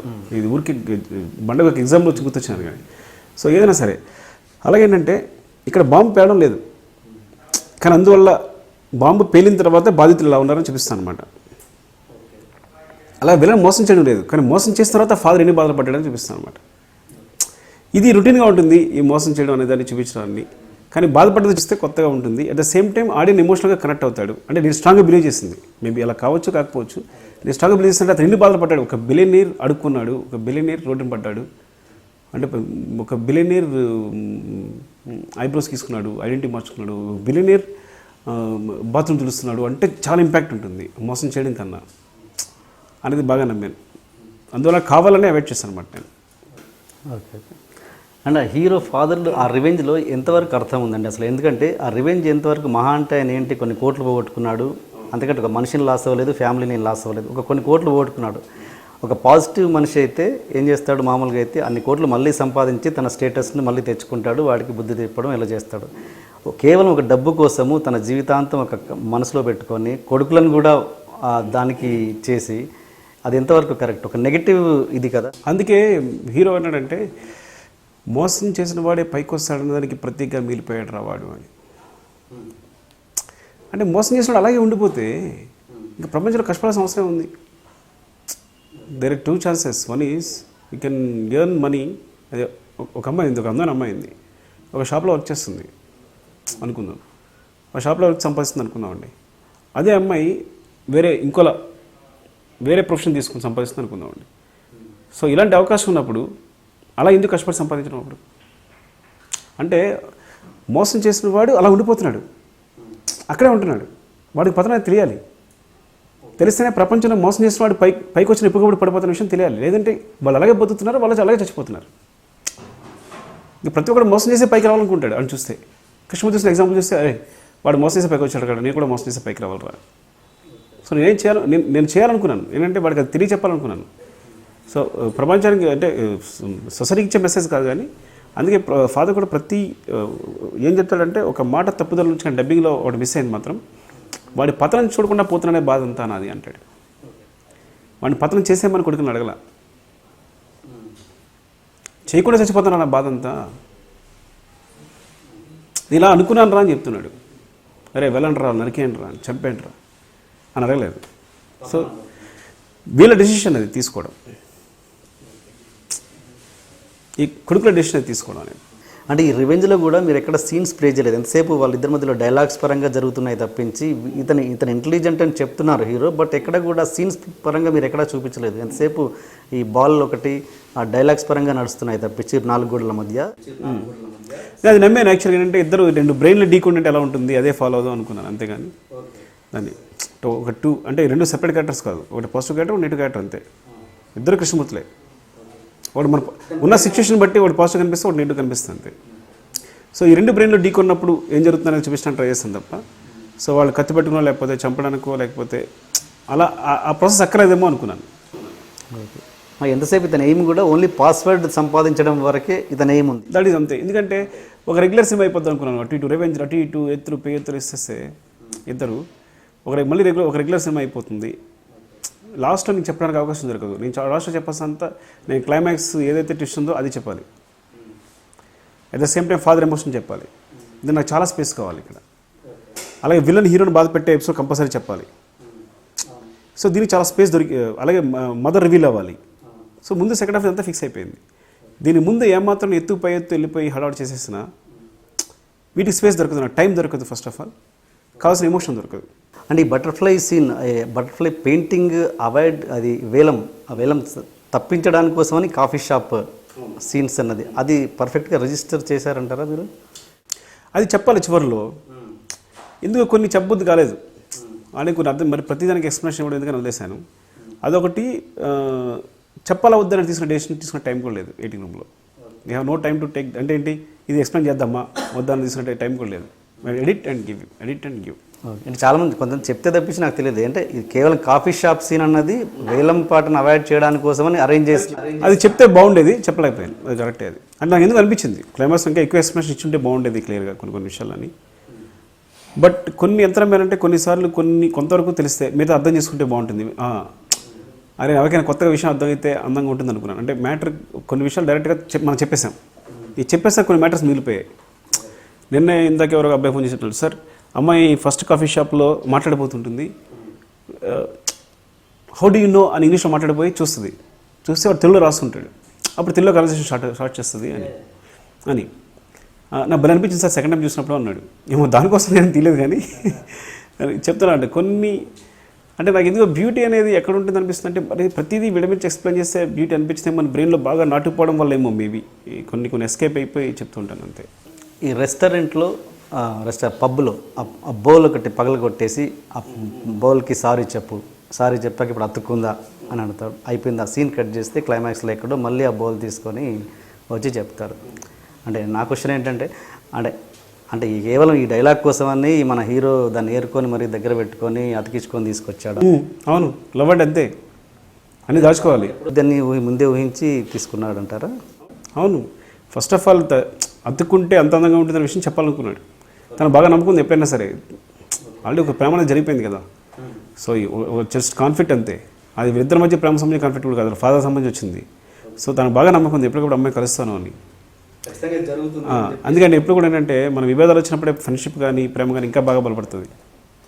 కొట్టడం జరుగుతున్నప్పుడే చాలాసార్లు స్పర్ధలు బయటప్పుడు మీరెవరు తెలుస్తుంది, నేనెవరు తెలుస్తుంది. ఆ తర్వాత ఏం చేస్తాం, మళ్ళీ ప్యాచప్ అవుతాం. ప్యాచప్ అయినప్పుడు మీ లోపల నేను అంగీకరిస్తాను, నా లోపల మీరు అంగీకరిస్తున్నారు అని ప్యాచప్ అవడమే. అది పైకి చెప్పుకోం కానీ సరే వదిలేసే, ఏదో చేసేలే, నువ్వు ఏదో అన్నావులే అని, పోన్లేమ్మ నువ్వు కోపంలో ఉన్నావు వదిలేరా అని ఇలా ఉంటుంది కదా. సో అలాంటి ప్యాచప్ అనమాట. అది యాక్చువల్గా ఫేమస్ కోట్. అది యాక్చువల్గా దాన్ని నేను డైలాగ్ వాడుకున్నాను, దాన్ని ఎక్స్టెన్స్ ఇచ్చాను. ఓకే. ఏంటి ఒరిజినల్ కోట్ ఏంటండి? ఒరిజినల్ కోట్ ఏంటంటే త్రో ఏ ప్లేట్ అని, సే సారీ టు ఇట్. ఇది మళ్ళీ అతుక్కోదు. This uh quote, exact quote అనమాట. బట్ దాన్ని ఎక్స్టెండ్ చేసి నేను మళ్ళీ దానికి ఇంకో సీన్ ఎక్స్ట్రా వేసి అది famous quote, famous Chinese quote. Chinese I don't know. And bus ఒకటి యాక్సిడెంట్ గ్రాఫిక్లో క్రియేట్ చేస్తారు ఒక బాబుని తప్పించి. అవును. లాజికల్గా ఆలోచిస్తే అది ఆ అబ్బాయి సరే ఒక విజువల్ చూపించి వాళ్ళ మమ్మీకి చూపించాడు అనుకుందాం. ఆ బాబుకి అయితే తెలుస్తుందిగా వీడు నన్ను కాపాడలేదు మమ్మీ అని అలాంటి ఎక్స్ప్లెనేషన్. అది డైలాగ్ కూడా ఉంది, తీసేసాం. అది ఏమంటాడంటే మదర్తో, నువ్వు బస్సు అంతా కనిపించలేదు. అవును మమ్మీ, నాకు బస్సు కనిపించలేదు మమ్మీ అంటాడు అని. కానీ ఎక్కువ తీసాం యాక్చువల్గా. వాళ్ళ మదర్ అడుగుతుంది ఏంటంటే ఏమైనా బస్సెస్ నీకు కనిపించలేదా అని. నిజమే మమ్మీ, నాకు బస్సు కనిపించలేదు మమ్మీ అంటాడు. ఇట్స్ లైక్ నిజమే బస్సు కనిపించలేదని. ఇక్కడ మదర్ ఏమంటుంది, నువ్వు బస్సు చూసుకోలేదా అన్నట్టే ఉంటుంది ఇద్దరు కాన్వర్సేషన్. నేను చూడలేదు మమ్మీ అంటాడు. సో నిజానికి ఆడియన్స్ చీట్ అంటే ఇప్పుడు ప్రతిదానికి ఇప్పుడు మీరు ఇంటర్వ్యూలో ఎక్స్ప్రెషన్ ఇస్తున్నారు తప్పించి ఇప్పుడు అక్కడ క్లారిటీ మిస్ అయింది కదా అని అంటున్నాను. అది అంటే కొన్నిసార్లు నేనేంటంటే ఈ ఫ్లోలో ఇంకోటి, ఇప్పుడు అబ్బాయి చూశాడు బస్సు లేదు అన్నాడు, మదర్ వచ్చి అబ్బాయిని అడగట్లేదు. అది డిస్కషను చిన్న కుర్రాడితో మదర్ డిస్కషను, ఇంత ఎక్స్ప్లెనేషన్ ఉండదన్న విషయం ఆడికి ఎక్కడో. సో సాధారణంగా లాజిక్స్ అన్ని ఎక్కడ ఎస్కేప్ అవుతుంటాయంటే మీరు ఇంగ్లీష్ వాళ్ళు చూస్తే కనుక వాళ్ళు 100 లాజిక్స్ ఎస్కేప్ అయి ఉంటారు. కానీ వాళ్ళు తెలిసిన విద్య ఒకటే, లాజిక్స్ ఎలా ఎస్కేప్ అవడం అనేది. మనం ఏంటంటే చాలాసార్లు ఇప్పటికి కూడా నేను ఇప్పుడు కూడా చాలా సినిమాల్లో, ఈ సినిమాలో కూడా చాలా ఎక్స్ప్రెషన్ ఇవ్వడానికి ట్రై చేశాను. మన ఎక్స్ప్రెషన్ ఇవ్వడానికి చేసినప్పుడల్లా దొరికిపోతుంటాం, ట్రై చేసినప్పుడల్లా దొరికిపోతుంటాం. సో ఏంటంటే మెయిన్ సినిమాకి సంబంధించి బికాస్ ఇంత నీడి 2.5 hours ఇంత లెంగ్త్లో మనం ఎలా ఎస్కేప్ అవుతున్నది అనేది ఇంపార్టెంట్ చాలా వరకు. సో అలా బస్సు నుంచి కుర్రాడు కాకుండా నేను కూడా ఎస్కేప్ అయిపోయాను. ఇది జోకు నవ్వండి, మళ్ళీ ఇంకో క్వశ్చన్ వేద్దాం రెడీ అయిపోకుండా. Doubt sir, millionaire heroine Rakul ఒక మిలియనర్ కూతురు, తను ఇంట్లో కరెంటు పోవడం ఏంటి, కరెంటు పోతే కాఫీ దొరకక కాఫీ షాప్కి రావడం ఏంటి? ఇట్స్ లైక్ అది చాయిస్ లేకుండా చేస్తాడండి అమ్మాయికి అంతే. సో కాఫీ మిషన్ వర్క్ చేయదు అంతే, వాటి అది కాకపోతే ఇంకోటి చేస్తాడు. అది కాఫీ మిషన్ మాత్రం వర్క్ చేయదు. So it's not like she living with ఏంటి మొత్తం అట్మాస్ఫియర్ కూడా నేను చూపించలేదు ఒక కాఫీ మిషన్తో ఆగిపోవడం కానీ. సో అంత తొందర ఏంటంటే మేబీ సమ్ టైమ్స్ ఇప్పుడు ఉందనుకోండి, ఇప్పుడు మనకంటే 100 మంది పని వాళ్ళు ఇప్పుడు యూకేలో లైఫ్ స్టైల్ అలా ఉండదు. కొన్నిసార్లు ఎలా ఉంటుందంటే మనకంటే 100 మంది పని వాళ్ళు అంత హడాడు ఉంటుంది, మనం ఎక్స్ట్రా చేసి చూపిస్తామని. అంటే మనకి చీప్ లేబర్ కాబట్టి మీరు 10,000 ఇస్తే ఒక 10,000 మంత్లీ పెట్టుకుంటే 3,000కి ఒక డ్రైవరు, 2,000కి ఒక పని మనిషి, ఇలా ఇలా ఉంటుంది వాళ్ళ లైఫ్ స్టైల్లో ఉన్న. కానీ యూకే యూఎస్లో అలా కాదు, ప్రతి పని వాళ్ళే చేసుకుంటారు, ఎంత కావాలో అంతే ఉంటుంది. సో అండ్ మెయిడ్ కూడా వెరీ రేర్ అనమాట. నేను ఒక సేమ్ అది షూట్ చేస్తుంది కూడా ఒక బిలియనర్ హౌసే అది. అతను ఒక బ్యాంకర్, అతనికి పెద్ద బ్యాంక్ ఉంది. ఇప్పుడు ఆ హౌస్ ఎలా ఉందంటే అతను ఒక్కడే ఉన్నాడు హౌస్లో, మొత్తం తనే చూసుకుంటున్నాడు. అక్కడ వాటర్ హీటర్ రాలేదు అంటే మా అమ్మాయిని షార్ట్ యూజ్ చేయలేదు కానీ యూజ్ చేసాం. పవర్ కావాలి, పవర్ కనెక్షన్ అంటే తను వచ్చి ఇచ్చుకుంటున్నాడు. తను చాలా పెద్ద బ్యాంకర్. సండే మీ షూట్ చేస్తుంటే సండే మాత్రం లీవ్ పెట్టుకున్నాడు ఒక 6 hours. సో ఇలా ఉంటాయి సాధారణంగా లైఫ్ స్టైల్స్ అనేవి. ఈ సినిమాను స్పెయిన్లో తీయడానికి కారణం ఏంటి అసలు? స్పెయిన్లో ఎందుకు, ఇండియాలోనే తీయొచ్చుగా? ఇండియాలో రూల్స్కి అక్కడికి రూల్స్కి చాలా డిఫరెన్సెస్ ఉన్నాయి. ఇక్కడ ఒక ఆయిల్ బావి దాన్ని సెపరేట్గా తవ్వడం లాజిక్ ఇక్కడ పనిచేయదు. అక్కడ అనుకోండి యూరోపియన్ కంట్రీస్ ఏంటంటే ఇంత పార్ట్, కొన్ని సౌత్ అమెరికన్ కంట్రీస్, కొన్ని ఫారిన్ అంటే కొన్ని రూల్స్ మారిపోతాయి. మన ఏ రూల్ అని చెప్పొచ్చు. ఇప్పుడు సౌత్ అమెరికన్ కంట్రీ అనుకోండి, ఇది సౌత్ అమెరికన్ కంట్రీ కాకపోయినా కానీ మీరు చదివినంత వరకు, సో ఈ ల్యాండ్స్ మాత్రం మీరు ఆయిల్ అండ్ న్యాచురల్ గ్యాస్ కోసం రీసెర్చ్ చేయొద్దు, ఇది మాత్రం చేసుకోవచ్చు, ఇలా ఉంటుంది. సో రీసెర్చ్ చేసుకున్న తర్వాత ఈ ప్లేస్లో మనకు పడింది, మీరు రీసెర్చ్ చేసి కనుక్కున్నారు, మీరు మీ ఫండ్స్ మీరు పెట్టుకుని మీ లైసెన్స్ తీసుకుని పడింది. పడ్డ తర్వాత అందులో కొంత గవర్నమెంట్కి ఇవ్వాలి, అక్కడ మళ్ళీ షేర్ అవన్నీ ఉంటాయి. సో ఎక్కడ ఎవరు ప్రైవేట్గా వరకు వాళ్ళు చేసేసుకోవచ్చు. ఇప్పుడు యూఎస్లో కానీ దుబాయ్లో కానీ మీ ల్యాండ్లో పడిందంటే పెట్రోల్ మీదే. ఇండియాలో పెట్రోల్ అది కాదు, మీది కాదు, మీ ల్యాండ్లో పడిందంటే అంతే కదా. మీ ఇంట్లో పెట్రోల్ పడింది అంటే కనుక అది మీది కాదు ఇండియాలో. సో కొన్ని లాజిక్స్ లాస్ ప్రాబ్లం అవుతాయి.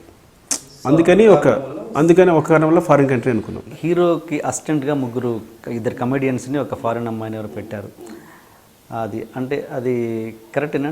కామెడీ అంటే వాళ్ళతో కామెడీ ఏమైనా చేయించారంటే పెద్దగా ఏం చేయించలేదు, అది కరెక్టేనా? మీ జడ్జ్మెంట్ కరెక్టే అనుకున్నారా? ఏదైనా ఫ్రెష్ వాళ్ళని కానీ ఎవరైనా పెట్టుకుంటే బాగుండేదా? అంటే కొన్నిసార్లు స్క్రిప్ట్లో ఏమైపోతుందంటే వాళ్ళిద్దరిని ముగ్గురు ఎందుకు పెట్టుకున్నాము అంటే యాక్చువల్ కారణం అంటే వాళ్ళు అడుగుతుంటారు మధ్యలో. అంటే ఫస్ట్ స్క్రిప్ట్ రాసేటప్పుడు రకరకాలు వస్తుంటాయి జోక్స్ అన్నీ, చెవులు అన్నీ పోతుంటాయి అనమాట. అలా పోయిన క్యారెక్టర్స్ కామెడీ తీశారు వాళ్ళ మీద. ఆ కామెడీ అంటే వాళ్ళు చెప్తుంటారు, బాస్ మమ్మల్ని ఎందుకు సెలెక్ట్ చేసినా తెలియదు మమ్మల్ని అని, నువ్వు మమ్మల్ని ఎందుకు సెలెక్ట్ చేసినా తెలియట్లేదు అని, మాకేం పని లేదు అని, ఏదో నాడు చేసుకుని ఉంటాడు అని, నువ్వే చేసుకున్నాను మమ్మల్ని ఎందుకు పిలిచావు నువ్వు అని. సో మ్యాటర్ చివరి ఏంటంటే కాన్సన్ట్రేషన్, విలన్ కాన్సన్ట్రేషన్ అంతా వీళ్ళ నలుగురు కలిపి ఏదో చేస్తానన్న కాన్సన్ట్రేషన్ ఉండాలి. వీళ్ళ ముగ్గురు సెలెక్ట్ చేస్తున్నాడు, ఏంటి ప్రాబ్లం మ్యాటర్ అంతా, సో వీటి మీద ఉండాలి. సో ఈ 1 monthలో ఏం జరిగిందన్న విషయం మీద కాన్సన్ట్రేషన్ ఉంది వీళ్ళకి. సో ముందు వెనక లేదు, పూర్తి కాన్సన్ట్రేషన్ ఇక్కడ రావడం కోసం అనమాట. ఇట్స్ లైక్ ఒక బిల్డప్ అనమాట. ఓకే. అండ్ అవసరాల శ్రీనివాస్ ఆయన ఎప్పుడు చూసినా ల్యాప్టాప్ బట్ ఇవన్నీ మీరు చెప్పేదంతా కూడా ఏంటంటే షూట్ చేసి ట్రిమ్ అవ్వాలా, స్క్రిప్ట్ అనేది ట్రిమ్ అయిపోయింది. అవసరాల శ్రీనివాస్ది కొన్ని మంచి సీన్స్ ఉన్నాయి సెకండ్ హాఫ్లో, అది స్క్రిప్ట్ దశలోనే ఫైనల్ స్క్రీన్ ప్లేలో అనేది. ఏ సీన్గా సీన్ వేరు అనుకోండి, అది 70. సో ఫైనల్ స్క్రీన్ ప్లేలో ట్రిమ్ అయిపోయింది. యాక్చువల్లీ షూట్ చేసి ట్రిమ్ అయిన 3 సీన్లే మీరు చెప్పినవి, ఇంకా టైం లేవు, ఏదో 1 or 2 డైలాగ్స్ ఉండొచ్చు అంతే. అండ్ మెయిన్ అందరూ ఒప్పుకుంది, మీరు ఒప్పుకునే తప్పు ఏంటంటే ఆ dates November 1st, September 1st. అది అసలు డబ్బింగ్ చూడడం కూడా ఎవరికి అవకాశం లేదు, పాపం ఎవరిని నిందించలేను, నా అసిస్టెంట్స్ కానీ ఎవరిని నిందించలేను. ఎందుకంటే అసలు రావడం, డీటెయిల్స్ వేసేయడం, మిక్స్ చేసేయడం, ఇవ్వడం. ఇది టైం ప్రాబ్లం చెప్పలేం కానీ అది దారుణ మిస్టేక్ జరిగిపోయింది. ఇంక అందరూ ఒకసారి చూసిన తరలించుకున్నాం ఇలాగ అంతే. ఎందుకంటే ఎవరు కాల్ చేసినా ముందు ఆ విషయం సరి చూసుకోండి అని చెప్తున్నారు. చాలా సిక్ అనిపించింది. ఎందుకంటే ఇట్స్ లైక్ అక్కడ డబ్బింగ్ జరుగుతుంది, తీసుకొచ్చి డీటెయిల్స్ ఇచ్చేసేయాలి అంతే. సో మినిమం ఎలా ఏంటి డైలాగ్ అని చెక్ చేయడానికి కూడా అవకాశం లేదనమాట. యాక్చువల్లీ ఫైనల్ అవుట్పుట్ ఇలా ఉందంటే ఇంకా గ్రేట్గా ఫీల్ అవ్వాలి నేనైతే, అంటే చాలా తక్కువ టైంలో. సో అలా ఉన్నప్పుడు జరిపిన మిస్టేక్ ఎందుకు జరిగింది అంటే, అది యాక్చువల్ మిస్టేక్ ఎందుకు జరిగిందో కూడా చెప్తాను మీకు నేను. బికాస్ ఎవరైతే దాన్ని షూట్ చేశారో అర్జున్, వెంకీ, నా పాత అసోసియేట్స్, వాళ్ళు ఈ సీన్లో పెట్టాను వాళ్ళిద్దరిని. సో ఇక్కడ నుంచి కమ్యూనికేషన్ వాళ్ళు ఫోన్ చేశారు. నేనేం చెప్పాను, ఇక డేట్ వాడేదో చెప్పాలి విలన్ అని చెప్పేస్తూ ఏదో ఇంటర్వల్ ఏదో ఒక డేట్ ఇచ్చాడు, నవంబర్ 1 సెప్టెంబర్ 1 ఏదో ఉంటుంది అని. ఈరోజు గుర్తుందా, ఈరోజు డాష్ గుర్తుందా అని రాసామంతే. ఆ డాష్ ఏంటో వాళ్ళు ఫోన్ చేసి కనుక్కున్నారు, ఎవరు మా అసిస్టెంట్ డైరెక్టర్స్ని. వాళ్ళు ఫోన్ చేసి కనుక్కున్నప్పుడు వాళ్ళు ఏం చెప్పారు, ఇంటర్వెల్లో విలన్ ఇచ్చిన డేట్ అనుకుంటా, విలన్కి హీరో ఇచ్చిన డేట్ అనుకుంటా అని సెప్టెంబర్ 1 అని చెప్పారు వాళ్ళు. 1 మంత్ అయిపోయిన తర్వాత ఈ లాస్ట్ డేట్ అనుకోలేదు వాళ్ళు చెప్పినప్పుడు. సో వచ్చింది. సో అప్పుడు అంత ఎగ్జాక్ట్గా సినిమా రిలీజ్ ముందు 4 days ముందు షూట్ చేసిన పోర్షన్ అది.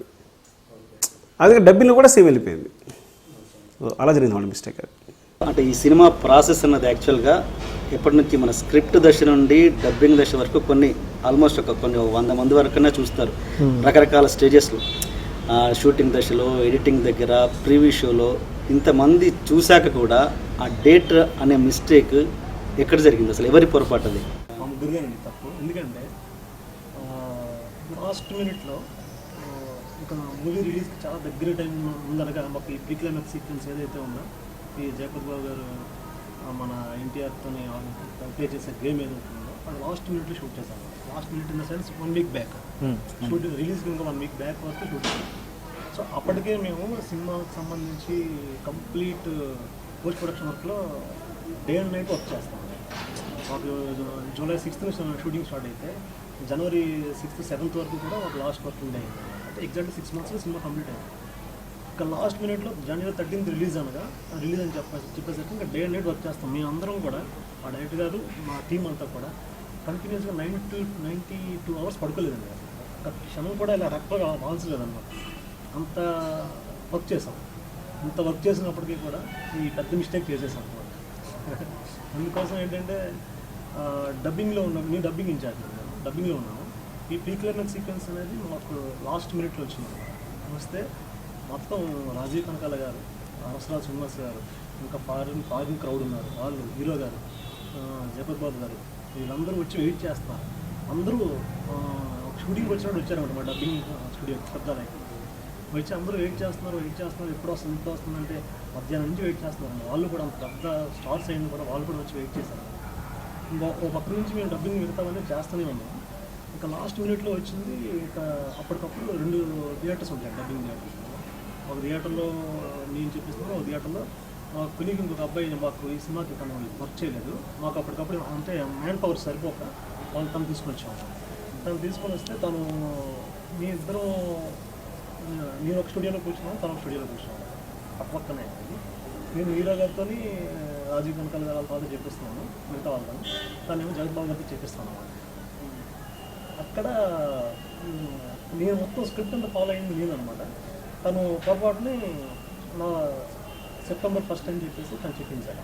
స్క్రిప్ట్లో అయితే ఉంటుందిగా డేట్. ఆ స్క్రిప్ట్ కూడా, ఆ షూటింగ్ కూడా మేము వెళ్ళలేదు యాక్చువల్లీ. ఆ షూటింగ్ కూడా తనే ఫాలో అయ్యాడు. మీకు ఏదైతే ప్రీ క్లైమాక్స్ ఉంటుందో దానికి డైరెక్టర్ గారు ఆల్రెడీ ఆయన చెప్పారు, డైరెక్టర్ గారు లేరు. సో ఒక కెమెరామెన్ గారు ఆయన డిఏలో బిజీ, డైరెక్టర్ గారు ఎడిటింగ్లో ఆయన busy. So everyone post production ఉన్నారు. అప్పుడు అర్జున్ అనే అతను ఎవరైతే డైరెక్టర్ గారు మాట్లాడారో, అర్జున్ అని అతను మా సీనియర్ అనమాట.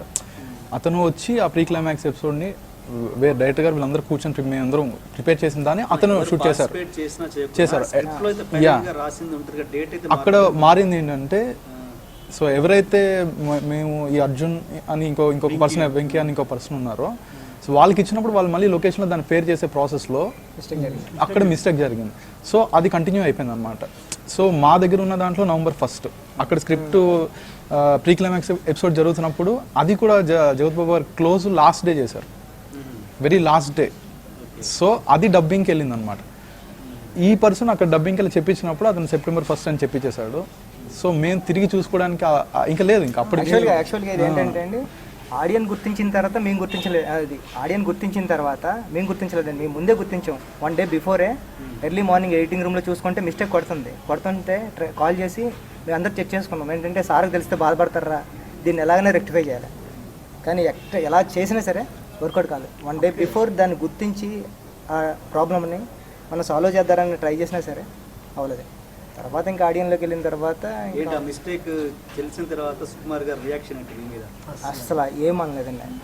నన్ను పిలిచారు, నన్ను అడిగారు కూడా, అరే మిస్టేక్ అయ్యిందిరా అని అన్నారు. అవును సార్, నేను కూడా మీకు ఆ రోజు చెప్పలేదు, నైట్ అంతా నేను ట్రై చేస్తాను, కానీ అప్పటికే ఎంగేజ్మెంట్ వెళ్ళిపోయింది. ముందు రోజే మేము ఆ ప్రాబ్లమ్ని ఐడెంటిఫై చేశాను, సారీ సార్ అని చెప్పాను. కానీ ఆయన అసలు ఒక్క మాట అనలేదు. కానీ కొంచెం బ్లండర్ మిస్టేక్ అయిపోయింది. బ్లండర్ కాదు, దారుణమైన బ్లండర్. దాన్ని ఇప్పుడు మళ్ళీ దాన్ని మీరు క్షమించక్కర్లేదు. దాన్ని sorry TNR, sorry TNR. TNR చెప్తే అందరూ చెప్పినట్టే అని. అండ్ ఎండ్ టైటిల్స్ మీరు ఇప్పటివరకు ఎండ్ టైటిల్స్లో మీ వర్కింగ్ స్టిల్స్ ఎప్పుడు వేసుకోలేదా? ఇప్పుడు ఈ సినిమాలో వేసుకోలేదా ఎండ్ టైటిల్స్లో వర్కింగ్? ఆర్యా 2 కేసాను. ఆర్యా 2 ఓన్లీ ఆర్యా 2కి వేసుకున్నారు. అంటే ఇవాళ రేపు ఏ డైరెక్టర్ చూసినా ఇవాళ ఇండస్ట్రీకి వచ్చిన కొత్త డైరెక్టర్ కూడా ఎండ్ టైటిల్స్లో యాక్షన్ కట్ అని వేసుకుంటున్నారు కదా. మరి మీలాంటి ప్యాషనేట్ డైరెక్టర్స్ అంటే వాటిని బ్రేక్ చేద్దామని మీరు వేసుకోలేదా, లేకపోతే దాంట్లో ఇంకా వేరే అర్థం ఏమైనా ఉందా? అంటే ఒకటి కొంత ఎండ్ టైటిల్స్ కూడా అలా మొనటనస్ వచ్చింది, అది ఒప్పుకుంటాను. ఎలా వర్కింగ్ సైడ్ అనేది వచ్చినా కూడా దీనికి సంబంధించి ఏంటంటే ఇప్పుడు హ్యాపీగా హీరో ఒక స్మైల్ ఇచ్చాడు, తర్వాత ఇంకే విజువల్ ఉన్నా పడదు. అది మన వర్కింగ్ స్టిల్స్ అవ్వండి ఏదో అనివ్వండి, ఒకసారి హీరో స్మైల్ ఇచ్చాడు, దాంతోనే ఆడిన ఇదే ఫీల్తో బయటకు వెళ్ళాలి. మళ్ళీ తర్వాత మేము అందరూ నవ్వుతూ హ్యాపీగా అలా చేస్తూ వేసాం అనుకోండి. ఆ మూడు చాలాసార్లు ఎందుకో ఎండ్ టైటిల్స్లో ఫోటో సైడ్ వల్ల మూడు డిస్టర్బ్ అవుతుందని ఫీలింగ్ వచ్చింది నాకు. సంథింగ్ మేబీ అంటే ఇట్స్ మై పర్సనల్ ఒపీనియన్, నేను మరో అనుకోవద్దు. నేను ఎగ్జాక్ట్గా ఈ సినిమా ఫీల్ అయింది మాత్రం అదే. తను నవ్వితే ఇంకా అక్కడి తర్వాత ఏ విజువల్ వచ్చినా, ఏ ఫోటో వచ్చినా, దృశ్యపరంగా ఏదైనా సరే ఏదైనా కావచ్చు, ఆ ఫీల్ బ్రేక్ అవుతుంది అనిపించి. అండ్ ఇప్పుడు మీకు పరీక్ష ఇలాంటి పజిల్ లేకుండా మళ్ళీ ఆర్యా 100%లో లాంటి స్మూత్ సినిమాలు మాకు మళ్ళీ ఎప్పుడు ఇస్తున్నారు? నేను పజిల్స్ ఇవ్వలేదు, మీరు అనవసరం పజిల్స్ అంటే ఒక పజిల్ చెప్పండి ఇచ్చింది, ఇచ్చిన అక్కడ క్యాటర్లో ఆన్సర్ చెప్పేస్తే మీరు ఆలోచించక్కర్లేదు. ఓకే, నెక్స్ట్ టైం ఉంటుంది, నెక్స్ట్ టైం అలాగే ఉంటుంది. ఇవన్నీ చూశాక ఇంత మంచి మీరు ఒక ప్యాషనేట్తో సినిమా తీసిన ఇలాంటి విమర్శలు వస్తుంటే చూసి ఇవన్నీ వదిలేసి ఇక్కడ బాలీవుడ్ వెళ్ళిపోదాం రా అని ఎప్పుడు అనిపించదా మీకు? అనిపించిందా? ఇప్పుడు హిందీ సినిమా అయితే ఏమంటే ఎక్కువ మంది ఆడియన్స్, ఎక్కువ మంది క్రౌడ్ చేరొచ్చు సినిమా అనేది. ఇంకా అలాంటి ఛాన్స్ వస్తే మాత్రం వదలను. నిజంగా అలాంటి ఛాన్స్ వచ్చింది అంటే నాకు ఆల్రెడీ ఛాన్స్ వచ్చింది, ఈటీవీతో సైన్ అయ్యింది కూడా. కానీ ఇక్కడ క్లాష్ వల్ల నేను వెళ్ళలేకపోయాను, నేను చేయలేకపోయాను. అయితే అన్ని అగ్రిమెంట్స్ అన్నీ అయిపోయిన తర్వాత కూడా నేను క్యాన్సిల్ చేసుకోవాల్సి వచ్చింది. సో ఫ్రాంక్గా చెప్పండి, మంచి ఛాన్స్ మిస్ చేసుకున్నాను. ఆర్యా 2ని వాళ్ళే చూసి హిందీలో అడిగారు, ఇప్పుడే ఫీల్ అవుతుంటారు మంచి ఛాన్స్ మిస్ చేసుకున్నానని. అదేంటి మీరు హిందీలో సినిమా పడటం కష్టమేం కాదే నాకు తెలిసినంతవరకు? వస్తుంది, బట్ నేను సీరియస్గా ట్రై చేయలేదు. అంటే నేను కూడా సపోజ్ నాకు ఏదైనా ఇప్పుడు సపోజ్ వచ్చింది 100% వచ్చింది హిట్, బట్ నేను ఒక్కడిని మళ్ళీ ఇలా అప్ అండ్ డౌన్స్ వల్ల నేను ఎప్పుడు కాన్సన్ట్రేట్ చేయలేకపోయాను. బట్ నిజంగా నేను హిందీలో చేసే అవకాశం వస్తే ఐ ఫీల్ గుడ్. తెలుగును వదిలేసాను, అమ్మో సమస్య లేదు. ఇక్కడ ప్రొడ్యూస్ చేస్తాను మూవీస్ కంపల్సరీ. ఓకే, అంటే రీచ్ వల్ల అక్కడికి వెళ్తారా, లేకపోతే ఇది కాదు మన ప్లేస్, ఇక్కడ మన సినిమాలు అర్థం అవ్వట్లేదు అన్న ఉద్దేశంతో పోతారా? ఆ ఉద్దేశంగానే కాదు, ఎందుకంటే ముందు అసలు నేను ఇక్కడే గెలవకపోతే ఇంకెక్కడ గెలవగలను? రీచ్ కోసం అని. ఎందుకంటే మల్టీప్లెక్స్ ఉంటాయి. ఇప్పుడు హైదరాబాద్ లాంటి సిటీస్ చాలా ఉంటాయి, పూణే ఉంటుంది, బాంబే ఉంటుంది, ఢిల్లీ ఉంటుంది. సో ఇన్ని మల్టీప్లెక్స్లు ఉంటాయి. పరమాణం ఎక్కడైనా సినిమా మిస్ అయినా కూడా ఈ మల్టీప్లెక్స్ కాపాడేస్తుంటాయి. పైగా వాటి కలెక్షన్స్ అంతా కూడా ఫస్ట్ వీకే. సినిమాని కరెక్ట్గా ప్రమోట్ చేస్తే ఫస్ట్ వీక్లో మొత్తం కలెక్షన్స్ అని వచ్చేస్తాయి. సో సినిమా సేఫ్ కూడా. ఏం చెప్పగలిగినా కొంచెం ఫ్రీడమ్ ఉంటుంది, ఎక్కువ ఫ్రీడమ్ ఉంటుంది కంటెంట్ చెప్పడానికి. ఎందుకంటే ఎక్కువ క్రౌడ్ అయ్యే కూడా కంటెంట్ చెప్పడానికి ఎక్కువ ఫ్రీడమ్ ఉంది. అందుకే హాలీవుడ్లో ఎక్స్పెరిమెంట్స్ చేయడానికి కూడా కారణం అంతే. మనం చేయలేకపోతున్నాం అనుకోవడానికి కూడా కారణం ఏంటంటే మన తక్కువ క్రౌడ్. మనం ఏ ఎక్స్పెరిమెంట్ చేసినా చాలా ప్రాబ్లం అయిపోతుంది. సో ఎక్కువ క్రౌడ్ ఉండేసరికి ఏంటంటే సేఫ్ అయిపోతుంది ఏ ఎక్స్పెరిమెంట్ చేసినా. అంటే మీ సినిమా స్టైల్ బాలీవుడ్కి బాగా సూట్ అవుద్ది అన్నది కాదా? ఓకేనండి, అదే 1 చూసి ఎవరు అడగలేదా? అడిగారు, కానీ నేను అర్జెంట్గా ఇక్కడ నేను ఒక సక్సెస్ ఇవ్వాలనుకున్నా ఫస్ట్, తర్వాతే ముందు సాటిస్ఫాక్షన్ ఉండదు. లేదంటే ఇక్కడ సక్సెస్ ఇవ్వకుండా అక్కడికి వెళ్ళి సక్సెస్ ఇచ్చిన ఇప్పుడు నానబ్రహ్మతో హిట్ కాబట్టి definitely. Okay. And me personal దానికి వస్తే మీ లవ్ స్టోరీ గురించి చెప్పండి. అదే మావాడు నేను కలిపి ఒక లవ్ స్టోరీ క్రియేట్ చేస్తున్నాం, ఎవరైనా చెప్దాం అనుకుని. సో నువ్వైతే చెప్పు, నేనైతే చెప్దాం అనుకున్నాం. అది మీ లవ్ స్టోరీ అని చెప్పండి, అసలు ప్రేక్షకులకు తెలియదు ఎవరికి. లవ్ స్టోరీ ఏం లేదు. ఇంత లవ్ స్టోరీలు తీసే సుకుమార్ గారి లవ్ స్టోరీ అంటే తెలుసుకోవాలని చాలామందికి ఉంటుంది. లేదు, జస్ట్ మామూలుగా పరిచయం అంతే. వాళ్ళ ఫ్రెండ్ ఎవరు ఆటోగ్రాఫ్ అడగడానికి వచ్చింది. సో పక్కన తను ఉంది, ఈ అమ్మాయి బాగుంది, నా అమ్మాయికి నెంబర్ ఇచ్చారు. ఎక్కడండి అది? ఎక్కడ జరిగింది? షూటింగ్లోనా లేకపోతే క్రాస్ రోడ్స్లో థియేటర్లో. క్రాస్ రోడ్స్లో. అవును. ఓకే. ఏ థియేటర్ అండి అది? సుదర్శన్ థియేటర్. Okay okay. అక్కడ వచ్చారు, చెప్పండి. సో తర్వాత కంటిన్యూ అయింది, ఫోన్స్ ఉన్నాయి, కమ్యూనికేషన్ ఉంది, కంటిన్యూ అయింది. తర్వాత పెళ్ళి వేసుకున్నాం. మీకు సినిమా తీస్తా చూడండి. తీస్తున్నారా? అంటే లేదా ప్రొడ్యూస్ చేస్తాను. అంటే ఒకటి చెప్పండి, అంత అట్రాక్ట్ చేసిన విషయం ఏంటి? యాక్చువల్ నిజానికి ఏంటంటే సినిమా గ్లామర్ ఫీల్డ్ అంటే కొన్ని వందల మంది మీకు అమ్మాయిలు రోజు కనబడుతుంటారు, హీరోలతో సహా. అలాంటిది ఆ అమ్మాయిలో మీకు అట్రాక్ట్ చేసిన విషయం ఏంటి? అంటే తను ఫస్ట్ ఆఫ్ ఆల్ తను కేర్లెస్నెస్, అంటే దీన్ని పట్టించుకోలేదు కాదు, పెద్ద పట్టించుకోదు. ఇప్పుడు నేను డైరెక్టర్ని అనే విషయాన్ని కానీ, లేదంటే అంటే అలా కన్నా ఏం చెప్పాలంటే చాలా వాటి మీద ఆశ లేదు తనకి. అది బాగా నచ్చింది. వెరీ సింపుల్ తను. అది ఎలా తెలుస్తుంది? ఆటోగ్రాఫ్ అడిగిన అమ్మాయి? లేదు, చాలా మేము ఆల్మోస్ట్ 5 years 6 years జర్నీ మాది.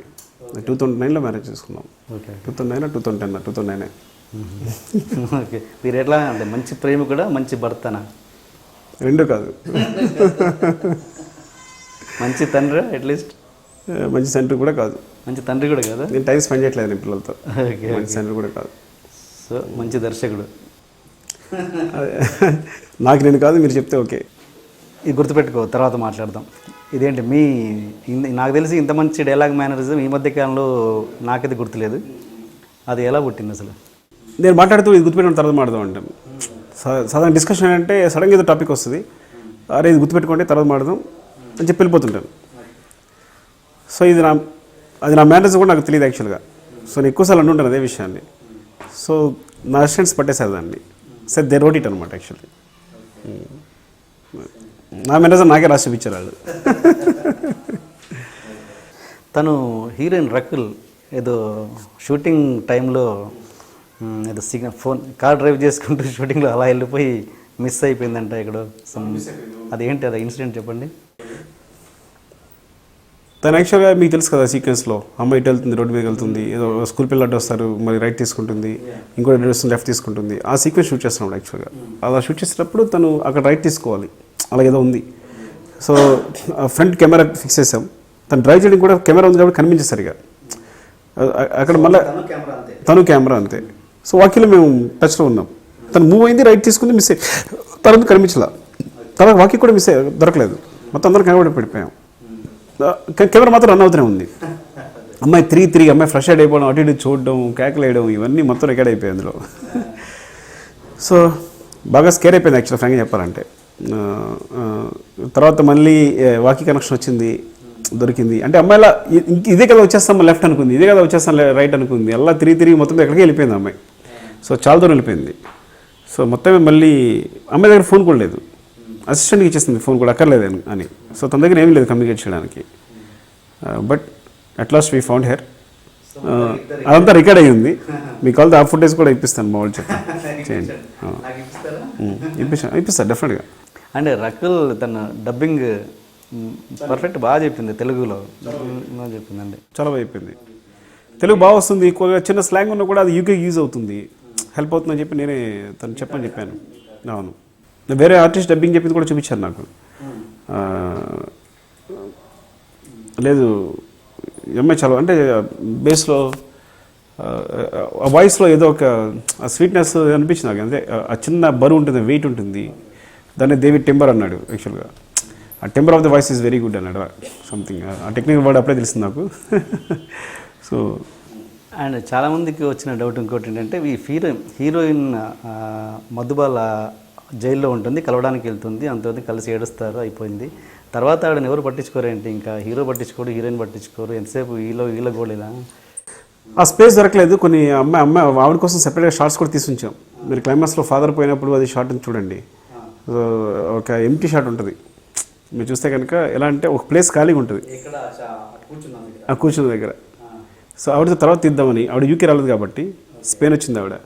సో ఆ యూకేలో షార్ట్ తీసుకున్నాం సెపరేట్గా, కానీ కుదరలేదు, సమయభావం. అగ్రిమెంట్లో చేద్దాం మ్యాటర్. సో అలాంటి కొన్ని మిస్ అయ్యాయి తప్పదు. ఓకే, అసలు కాదు మీరు అంటున్నారు కదా తొందరపడతారు, ఈ డేట్ ఇలా ఫైనల్ తొందరలో మిస్ అయింది డేట్ చెప్పడం అంటున్నారు కదా, ఇలా ఎందుకు జరుగుతుంటాయి? అంటే సినిమాలేమో సంవత్సరాలు తీస్తారు, ఇంకా రిలీజ్ అనగా ఈ టెన్షన్ పడతారు ఎందుకు? మామూలుగా మీరని కాదు అంటే మామూలుగా సినిమా అంటే కొన్ని మిస్టేక్స్ అనేవి మరీ బ్లండర్స్ జరగవు. సెప్టెంబర్ 1 నవంబర్ 1 లాంటి ఏ సినిమాలోనూ జరగవు. అంత దారుణం ఏ సినిమాలో జరగదు నాకు తెలిసి. నా సినిమాలో జరిగిందేమో, ఇంతవరకు నేను చరిత్రలో చూడలేదు ఇలాంటి జరిగింది. ఎందుకంటే we started July 5th start చేసిన సినిమాని, June 13th అంటే ఒక పెద్ద కమర్షియల్ హీరో సినిమా, వెరీ బిగ్ మూవీ, ఇంతమంది ఆర్టిస్టులు. సో 6 monthsలో location recce, post production, 3 locations, UK, Spain, India, songs మొత్తం అన్నీ కలిపి టోటల్ ఒక 6 monthsలో అంటే ఇప్పుడు లేదనుకోండి, మేము మిస్ అయ్యాము. ఒక జనవరి డేట్ మిస్ అయితే మేకి వెళ్ళాలి, మేము సమ్మర్కి వెళ్ళాలి, మధ్య డేట్ లేనే లేదు. సో మళ్ళీ సీజన్ రావాలంటే 4 months అనుకోండి. టోటల్గా ఇంత మనీ మీద ఇంట్రెస్ట్లు ఇవన్నీ, సో ప్రొడక్షన్ అంటే చాలా ప్రాబ్లం అయిపోద్ది. మీకు నిజంగా కరెక్ట్ ఇంకా ఎన్ని రోజులు ఇస్తే దీన్ని పర్ఫెక్ట్ అవుట్పుట్ ఇచ్చేవాళ్ళు? ఇంక ఇస్తే ఇంతకన్నా సూపర్గా ఒక 0.5% అవుట్పుట్ ఎక్స్ట్రా ఇచ్చేవాడిని. 0.5% ఎక్స్ట్రా. ఇంకొక 6 months ఇస్తే ఒక 0.5%, 1% ఎక్స్ట్రా అవుట్పుట్ ఇచ్చేవాడిని. ఎందుకు ఎలా అంటారంటే మీకు 99కి 1కి 100కి చాలా డిఫరెన్స్ ఉంటుంది. 99% స్క్రిప్ట్ అవ్వచ్చు, షూటింగ్ అవ్వచ్చు, చాలా ఈజీగా అయిపోద్ది. బట్ ఆ 1% ఉంది చూసారా, ఫెనస్ అంటే చూసారా, ఆ 1% చాలా కష్టం అయిపోద్ది. చాలాసార్లు సీన్లో కానీ పర్ఫార్మెన్స్ కానీ ఏదైనా సరే 1% దగ్గరే ఉంటుంది, అక్కడే కష్టమైపోద్ది, అదే టైం తీసుకుంటుంది యాక్చువల్గా. బట్ ఈ సెప్టెంబర్ నవంబర్ 1%లో రాదు, అది ఎందులోకి రాదు, ఇందులో చరిత్రకి ఎక్కుతాను. ఇష్టం ఎక్కించండి నన్ను ఇలా. మరీ దారుణండి సెప్టెంబర్ 1 నవంబర్ 1 అంటే మీరు ఒప్పుకున్నారు కాబట్టి ఇంకెవరు అడగరు, ఇంకా అడిగే సాహసం చేయరు. ఒప్పుకోండి అంటే ఒప్పుకోకపోతే కాదు, నిజంగా ఒప్పుకున్నాడు లేదా నిజంగా చెప్పండి, ఒప్పుకోకుండా ఎలా ఉండగలని చెప్పండి. డైరెక్ట్గా ప్రూఫ్ దొరికిపోతుంటే. కానీ ప్రాసెస్ చెప్పాను, ఎందుకు జరిగింది కూడా చెప్పాను కదా నేను. ఇట్స్ లైక్ న్యూ టీమ్స్, కొత్త టీమ్స్ అనమాట రెండు, వాటి మధ్య కమ్యూనికేషన్ అనమాట. ఎలా తెలుసా మీకు చూపించడం కూడా, 2 reels జింబో ఉంటుంది, ఇలా చూడడం పంపించడం. ఫ్లోలో సినిమా నేను మొత్తం చూడలేదు ఒకేసారి. నేను ఫ్లోలో సినిమా చూడడం అనేది థియేటర్లో చూశాను అంతే. అసలు చూసాక అందరు ఎక్స్ప్రెషన్ ఏంటి? జగపతి బాబు గారిది కావచ్చు, జూనియర్ ఎన్టీఆర్ గారిది కావచ్చు, అది చూసి ఏంటి ఆ విషయం మీద దీనిలో బెస్ట్ ఎక్స్ప్రెషన్ జగపతి బాబు గారు. ఆయన నైట్ ఆగలేకపోయారు, చూసి మా ఇంటికి వచ్చేసారు 4 o'clock, morning 4 o'clock. Morning 4 o'clock వచ్చేసి మొత్తం మా ఇంట్లో అందరూ పలకరించి, ఐ థింక్ మా అమ్మగారికి చెప్పి, అది నాకు చాలా బాగా అనిపించింది. మా అమ్మగారి దగ్గర కూర్చొని మీ అబ్బాయి అని, ఇంకా ఆయన చెప్పే మాటలు నేను చెప్పకూడదు కానీ, లేదు వద్దు, లేదు అంటే ఈజ్ గుడ్ అని, ఈజ్ వెరీ బ్రెయిన్, చాలా గుడ్, చాలా బాగా తీసాడు, చాలా మంచి డైరెక్టర్ అవుతాడు, అయ్యాడు, వాట్ ఎవర్. నీకు తెలీదు మీ అబ్బాయి ఏంటో నీకు అమ్మ అని మా అమ్మకి చాలా చెప్పారు. ఆ రోజంతా మా అమ్మ చాలా ఆనందంగా ఉంది, ప్రౌడ్ ఉంది, నవ్వుతూనే ఉంది మా అమ్మ రోజంతా. అంటే పొద్దున్నే, బికాస్ మా మదర్ జగపతి బాబు సినిమాలు చూస్తుంటారు, ఆయన హీరోగా ఉన్నప్పుడు లేడీస్లో బాగా ఫేమస్ ఆయన. సో ఆయన వచ్చి కూర్చోవడం అనేది అది మరపురాని అనుభవం అనమాట. ఇంట్లో అందరూ కూడా ఇట్స్ లైక్ పొద్దున్నే భోగి, ఆయన 4 o'clock వచ్చాడు, అందరికీ భోగి వచ్చినట్టు అయిపోయింది. సంక్రాంతి ఆయన తీసుకొచ్చారన్నమాట, సంక్రాంతి మా ఇంట్లోకి. అలాగే తారక్ ఆఫ్టర్నూన్ కాల్ చేసి కొంచెం అటు ఇటు ఉంటుంది ఫస్ట్ డే, బికాస్ నా సినిమా కాబట్టి. ఎందుకంటే నా నుంచి ఏదో ఎక్స్పెక్ట్ చేస్తారు, వేరే ఎక్స్పెక్ట్ చేస్తారు ఫ్యాన్స్ అందరూ కూడా. అదేం పట్టించుకోవద్దు, మీరు ఈవినింగ్ అలా చూడండి మొత్తం టాక్ అంతా ఇదైపోతుందని చెప్పి ప్రత్యేక ఫోన్ చేసి, అలాగే నైట్ కూడా మళ్ళీ తను కాల్ చేశారు. నేను చెప్పానా ఏం జరిగిందో, ఇప్పుడు చూడండి all first show second show ఎక్కడ చూసినా ఫుల్స్ అన్ని అని. ఇప్పుడు కూడా మళ్ళీ నేను చెప్పానా అంటుంటారు తారక రామ్ చూసినప్పుడు. ఈ ఫస్ట్ లుక్ రిలీజ్ చేసినప్పుడు మాట అది బిఫోర్ మీరు ఇది first look junior NTR first look అనేది రిలీజ్ చేశారు. అది అంతకుముందే సోషల్ మీడియాలో హల్చల్ చేసింది, అందరూ చూసేశారు. మీరు అప్పుడు అది ఫస్ట్ లుక్ అని రిలీజ్ చేశారు. అంటే మాకు అది ఫస్ట్ లుక్, మీ అందరికీ అది జీరో లుక్. సమర్థించుకోవట్లా, ఏం చెప్పాలి తెలియక క్వశ్చన్స్కి తప్పించుకుంటున్నా అంతే. లేదు అంటే ఈ ఫీల్ లైక్ ఇప్పుడు ప్రాపర్గా ఎంతైనా ఇప్పుడు సోషల్ మీడియా జరుగుతూ ఉంటుంది. ఎలా చెప్పాలి, ఒక స్టార్ హీరో అనుకోండి, అలా చెప్పకూడదు, ఎలా చెప్పాలి, మంచి ఎగ్జాంపుల్ ఎలా చెప్పాలి, పుక్కలు పుడుతుంటాయి, ఎవరో హీరో హీరోయిన్ లవ్ చేసుకుంటారంట అని వాళ్ళు తీసుకొచ్చి మేము బాయ్ ఫ్రెండ్ గర్ల్ ఫ్రెండ్స్ అని చెప్పిన వరకు ఫొటోస్ కనిపిస్తుంటాయి. మీ బాలీవుడ్ తీసుకుంటే ఒక పెద్ద హీరోయిన్ ఇద్దరు కలిపి తిరుగుతున్నట్టు ఫొటోస్ అని వస్తుంటాయి, మనం చూస్తుంటాం. కానీ ఏదో ఒక ఇంటర్వ్యూలో వాళ్ళు ఒప్పుకుంటారు, ఏమని మేము boy friend girl friend actually మేము లవ్ చేసుకుంటున్నాం అని, అది మనం కన్ఫర్మ్ చేసుకుంటాం, అంతే కదా. అలా సో ఎంత మీరు చూసి వెబ్సైట్లను చూసినా కూడా మళ్ళీ మేము ఒక పోస్టర్ చూసినప్పుడు అది అఫీషియల్ అనమాట. గడ్డానికి తారకి సంబంధం ఒప్పుకున్నట్టు. అసిస్టెంట్ డైరెక్టర్స్కి చాలా ఇంపార్టెన్స్ ఇచ్చే డైరెక్టర్ని మీ అసిస్టెంట్ డైరెక్టర్ చెప్పారు, నాకు వేరే వాళ్ళు కూడా చెప్పారు చాలా. అది ఎందుకు అంటే అంత ఇంపార్టెన్స్ ఇవ్వడంలో అర్థం ఏంటంటే మీరు ఫేస్ చేసిన కష్టాలు ఇక్కడ జరగొద్దనా, నెక్స్ట్ మా చేయాలి కావాలి మంచిగా. అలా ఏంది సుకుమార్ గారు అనుకుంటే చాలామంది వస్తారు. సుకుమార్ గారు లేదంటే ఫస్ట్ ఆఫ్ ఆల్ ఏంటంటే నేను టైంని చాలా ఇప్పుడు ఎలా ఉంటుందంటే లైఫ్ అనేది చాలా చిన్నదండి. ఎప్పుడు మనం తినే ఫుడ్కి ఇప్పుడు ఈ పొల్యూషన్కి దీనికి ఎప్పుడు ఉంటాం ఎప్పుడు పోతాం కూడా తెలియదు. ఈ మాట అనకూడదు కానీ ఎలా అంటే సో ఎక్కువ స్పెండ్ చేస్తున్నాం. ఇప్పుడు 1 hour అయినా 10 hours ఈజ్ స్పెండింగ్ 1 hour అంటే ఇట్స్ మోర్ వాల్యుబుల్. 2 hours మనందరం స్పెండ్ చేస్తున్నాం అంటే ఈ టైంలో మీరు అదని ఇదని. సో నేను ఇంట్లో ఫ్యామిలీ కానీ వాళ్ళతో స్పెండ్ చేసే టైం చాలా ఎక్కువ. ఒక 1 year 2 years కలిసే ఉంటాం. ఆల్మోస్ట్ పొద్దున వస్తారు, నైట్ అంతా కలిసే ఉంటాం, మాట్లాడుకుంటాం. అంటే ఇంకా నా వైఫ్కి నాకు కన్నా, నా మదర్కి నాకు కన్నా, నా ఫాదర్ నాకు కన్నా రిలేషన్షిప్ ఎక్కువ మాకు. అన్నీ షేర్ చేసుకోవడం కానీ, కష్టాలు సుఖాలు షేర్ చేసుకోవడం కానీ. సో అంత ప్రేమించుకోలేకపోతే ఒకళ్ళని ఈ టైం అంతా వేస్ట్ అయిపోతుంది. ప్రేమ ఉంటే ఇట్స్ అదొక హెవెన్లో ఉంటుంది. ఒకరి గురించి తాపత్రయపడడం కానీ, ఒకరి గురించి ఒకళ్ళు కన్సర్న్ తీసుకోవడం కానీ అవన్నీ. సో అందుకని నేను కేవలం అంటే ఆ టైంని జీవితాన్ని కరెక్ట్గా ఉపయోగించుకునే ఉద్దేశం అనమాట, అంతే, ఇంకేం లేదు. మీకు ఇప్పుడున్న జనరేషన్లో మీకు నచ్చిన డైరెక్టర్ ఇప్పుడున్న జనరేషన్లో అంటే మ్యూచువల్ అవుతుంది కానీ రాజమౌళి గారే. ఎందుకు మిమ్మల్ని ఇంటర్వ్యూ చేశారన్నా? అంటే ఇంకా చాయిస్ ఇవ్వలేదు ఆయన. వేరే ఇప్పుడు చెప్పిన ఈ మాట వాల్యూ లేదు కూడా. ఎందుకు లేదంటే రాజమౌళి గారి కన్నా బిగ్ ఎవరు లేరు. అంత ఎవరైనా చెప్తే ఆ మాట వాల్యూ ఉంటుంది. ఇప్పుడు రాజమౌళి గారు సూపర్ అని చెప్పినా కూడా దాని వాల్యూ లేదు. ఎందుకు వాల్యూ లేదంటే హీస్ దట్ మచ్ బిగ్. నేను చెప్పే ఈ కాంప్లిమెంట్ అదే రాజమౌళి గారు నా గురించి అని చెప్పారనుకోండి, దానికి వాల్యూ ఉంది. సో అలా ఉన్నప్పుడు ఈ మాట తప్ప ఇంక వేరే అవకాశం లేదు. అప్పుడు మీ ఫీలింగ్ ఏంటి ఆయన మిమ్మల్ని ఇంటర్వ్యూ చేసినప్పుడు? అదే చెప్పాను కూడా చాలాసార్లు, మీకంటే అదే నా ఫ్రీక్వెన్సీ నిలబెడుతుంది. ఇంకా కూడా చాలాసార్లు డిప్రెషన్కి వెళ్ళిపోయినా నేను రాజమౌళి గారు నచ్చిన డైరెక్టర్, నేను రాజమౌళి నచ్చిన డైరెక్టర్ 10 సార్లు అనుకుని ఐఎమ్ బూస్టింగ్ మై కాన్ఫిడెన్స్ అనమాట. మీరు తెలుగు ఇండస్ట్రీకి సెకండ్ ప్లేస్ అనుకోవచ్చా ఆఫ్టర్ రాజు? అసలు ప్లేస్లు ఎందుకంటే హీరోయిన్ పెట్టినట్టు ఇక్కడ కూడా ప్లేస్లు పెడతారు.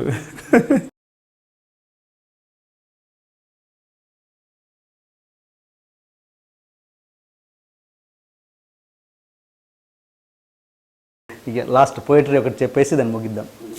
పోయిటరీ ఏంటో చెప్పండి. అంటే ఒక అమ్మాయి ఏరు అంటే తెలుసు కదా మీకు, మనోడు ఏరు అంటాం కదా, ఆ ఏటు గట్టుకు వచ్చిందనమాట. ఒక అమ్మాయి కోసం నిరీక్షిస్తూ కూర్చున్నాడు, ఎదురు చూస్తూ కూర్చున్నాడు. సో అలాంటప్పుడు రాసిన పోయం అనమాట అది. ఏటిలోని నీడలపై సూటిగా నిలబడ్డ ఆ చెట్లను చూస్తుంటే నీ ఊహలపై, నీ భావనలపై నేను నా జీవితం ఎంతగా ఆధారపడిపోతే స్పష్టమవుతుంది. ఎండిన చెట్టు, ఎగిరిన పక్షులు. ఎండిన చెట్టు, ఎగిరిన పక్షులు చినుకు కోసం ఆకాశానికి రాసుకున్న ఉత్తరాలు. అలాగే అది ఉంటుంది, కొంచెం గుర్తొస్తుంది అంతే. నీచే నిర్లక్ష్యంగా వేశారు. చినుకంటే అలల మూట, ఎండిన ఏటి కలల తోట.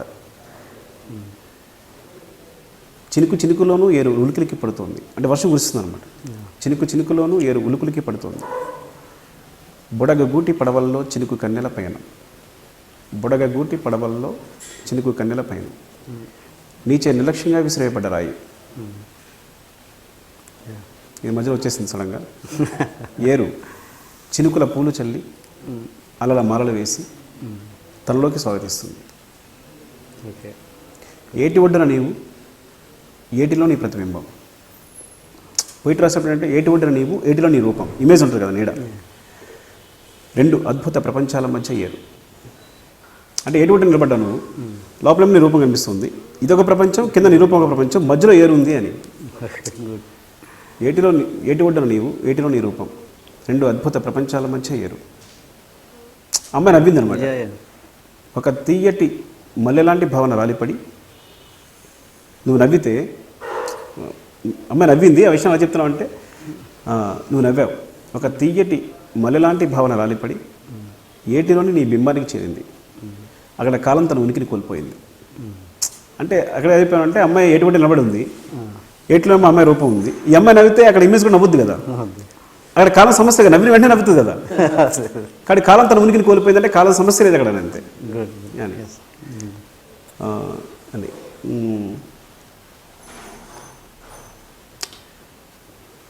ఏటిలో విత్తిన నీ చిరునవ్వులు ఈ రాత్రికి ఎన్ని వెన్నెలై పండుతాయో. ఏటిలో దాగిన ఇంకోటి కూడా ఉంది అక్కడ, మంచి పాయింట్ ఉంది. ఎలా అంటే అమ్మాయి వెళ్ళిపోతుంది, అక్కడ నుంచి వెళ్ళిపోతే వీడు వచ్చి చూస్తాడు అన్నమాట. బయటకు వచ్చి అమ్మాయి అంతవరకు నిలబడింది, అమ్మాయి ఇమేజ్ ఉంది అక్కడ. సో అమ్మాయి వెళ్ళిపోయింది. వెళ్ళిపోతే నేను పరిపరిని వచ్చి అక్కడ నిలబడి చూస్తాను అని. అక్కడ నా రూపం నన్ను చూసి నవ్వుతుంది. అప్పుడు తెలుస్తుంది నాకు నువ్వు నేను ఒకటేనని. ఎలా అంతవరకు అమ్మాయి ఉంది, ఏట్లో వాటర్లో అమ్మాయి రూపం ఉంది. అమ్మాయి వెళ్ళిపోయిన తర్వాత వీడు పరిగెత్తుకు చూస్తాడు, ఇంకా ఆ అమ్మాయి రూపం అక్కడే ఉందేమో అని పరిగెత్తుకు చూశాడు. చూస్తే అమ్మాయి రూపం లేదు ఇక్కడ, వీడే కనిపించాడు.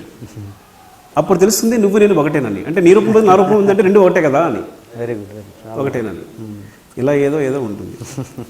మీరు వాడారా మీ కవితలు ఎప్పుడన్నా సినిమాలో ట్రై చేశారా? వాళ్ళదండి. త్రివిక్రమ్ గారి డైలాగ్స్ మీద మీ ఒపీనియన్ ఏంటి?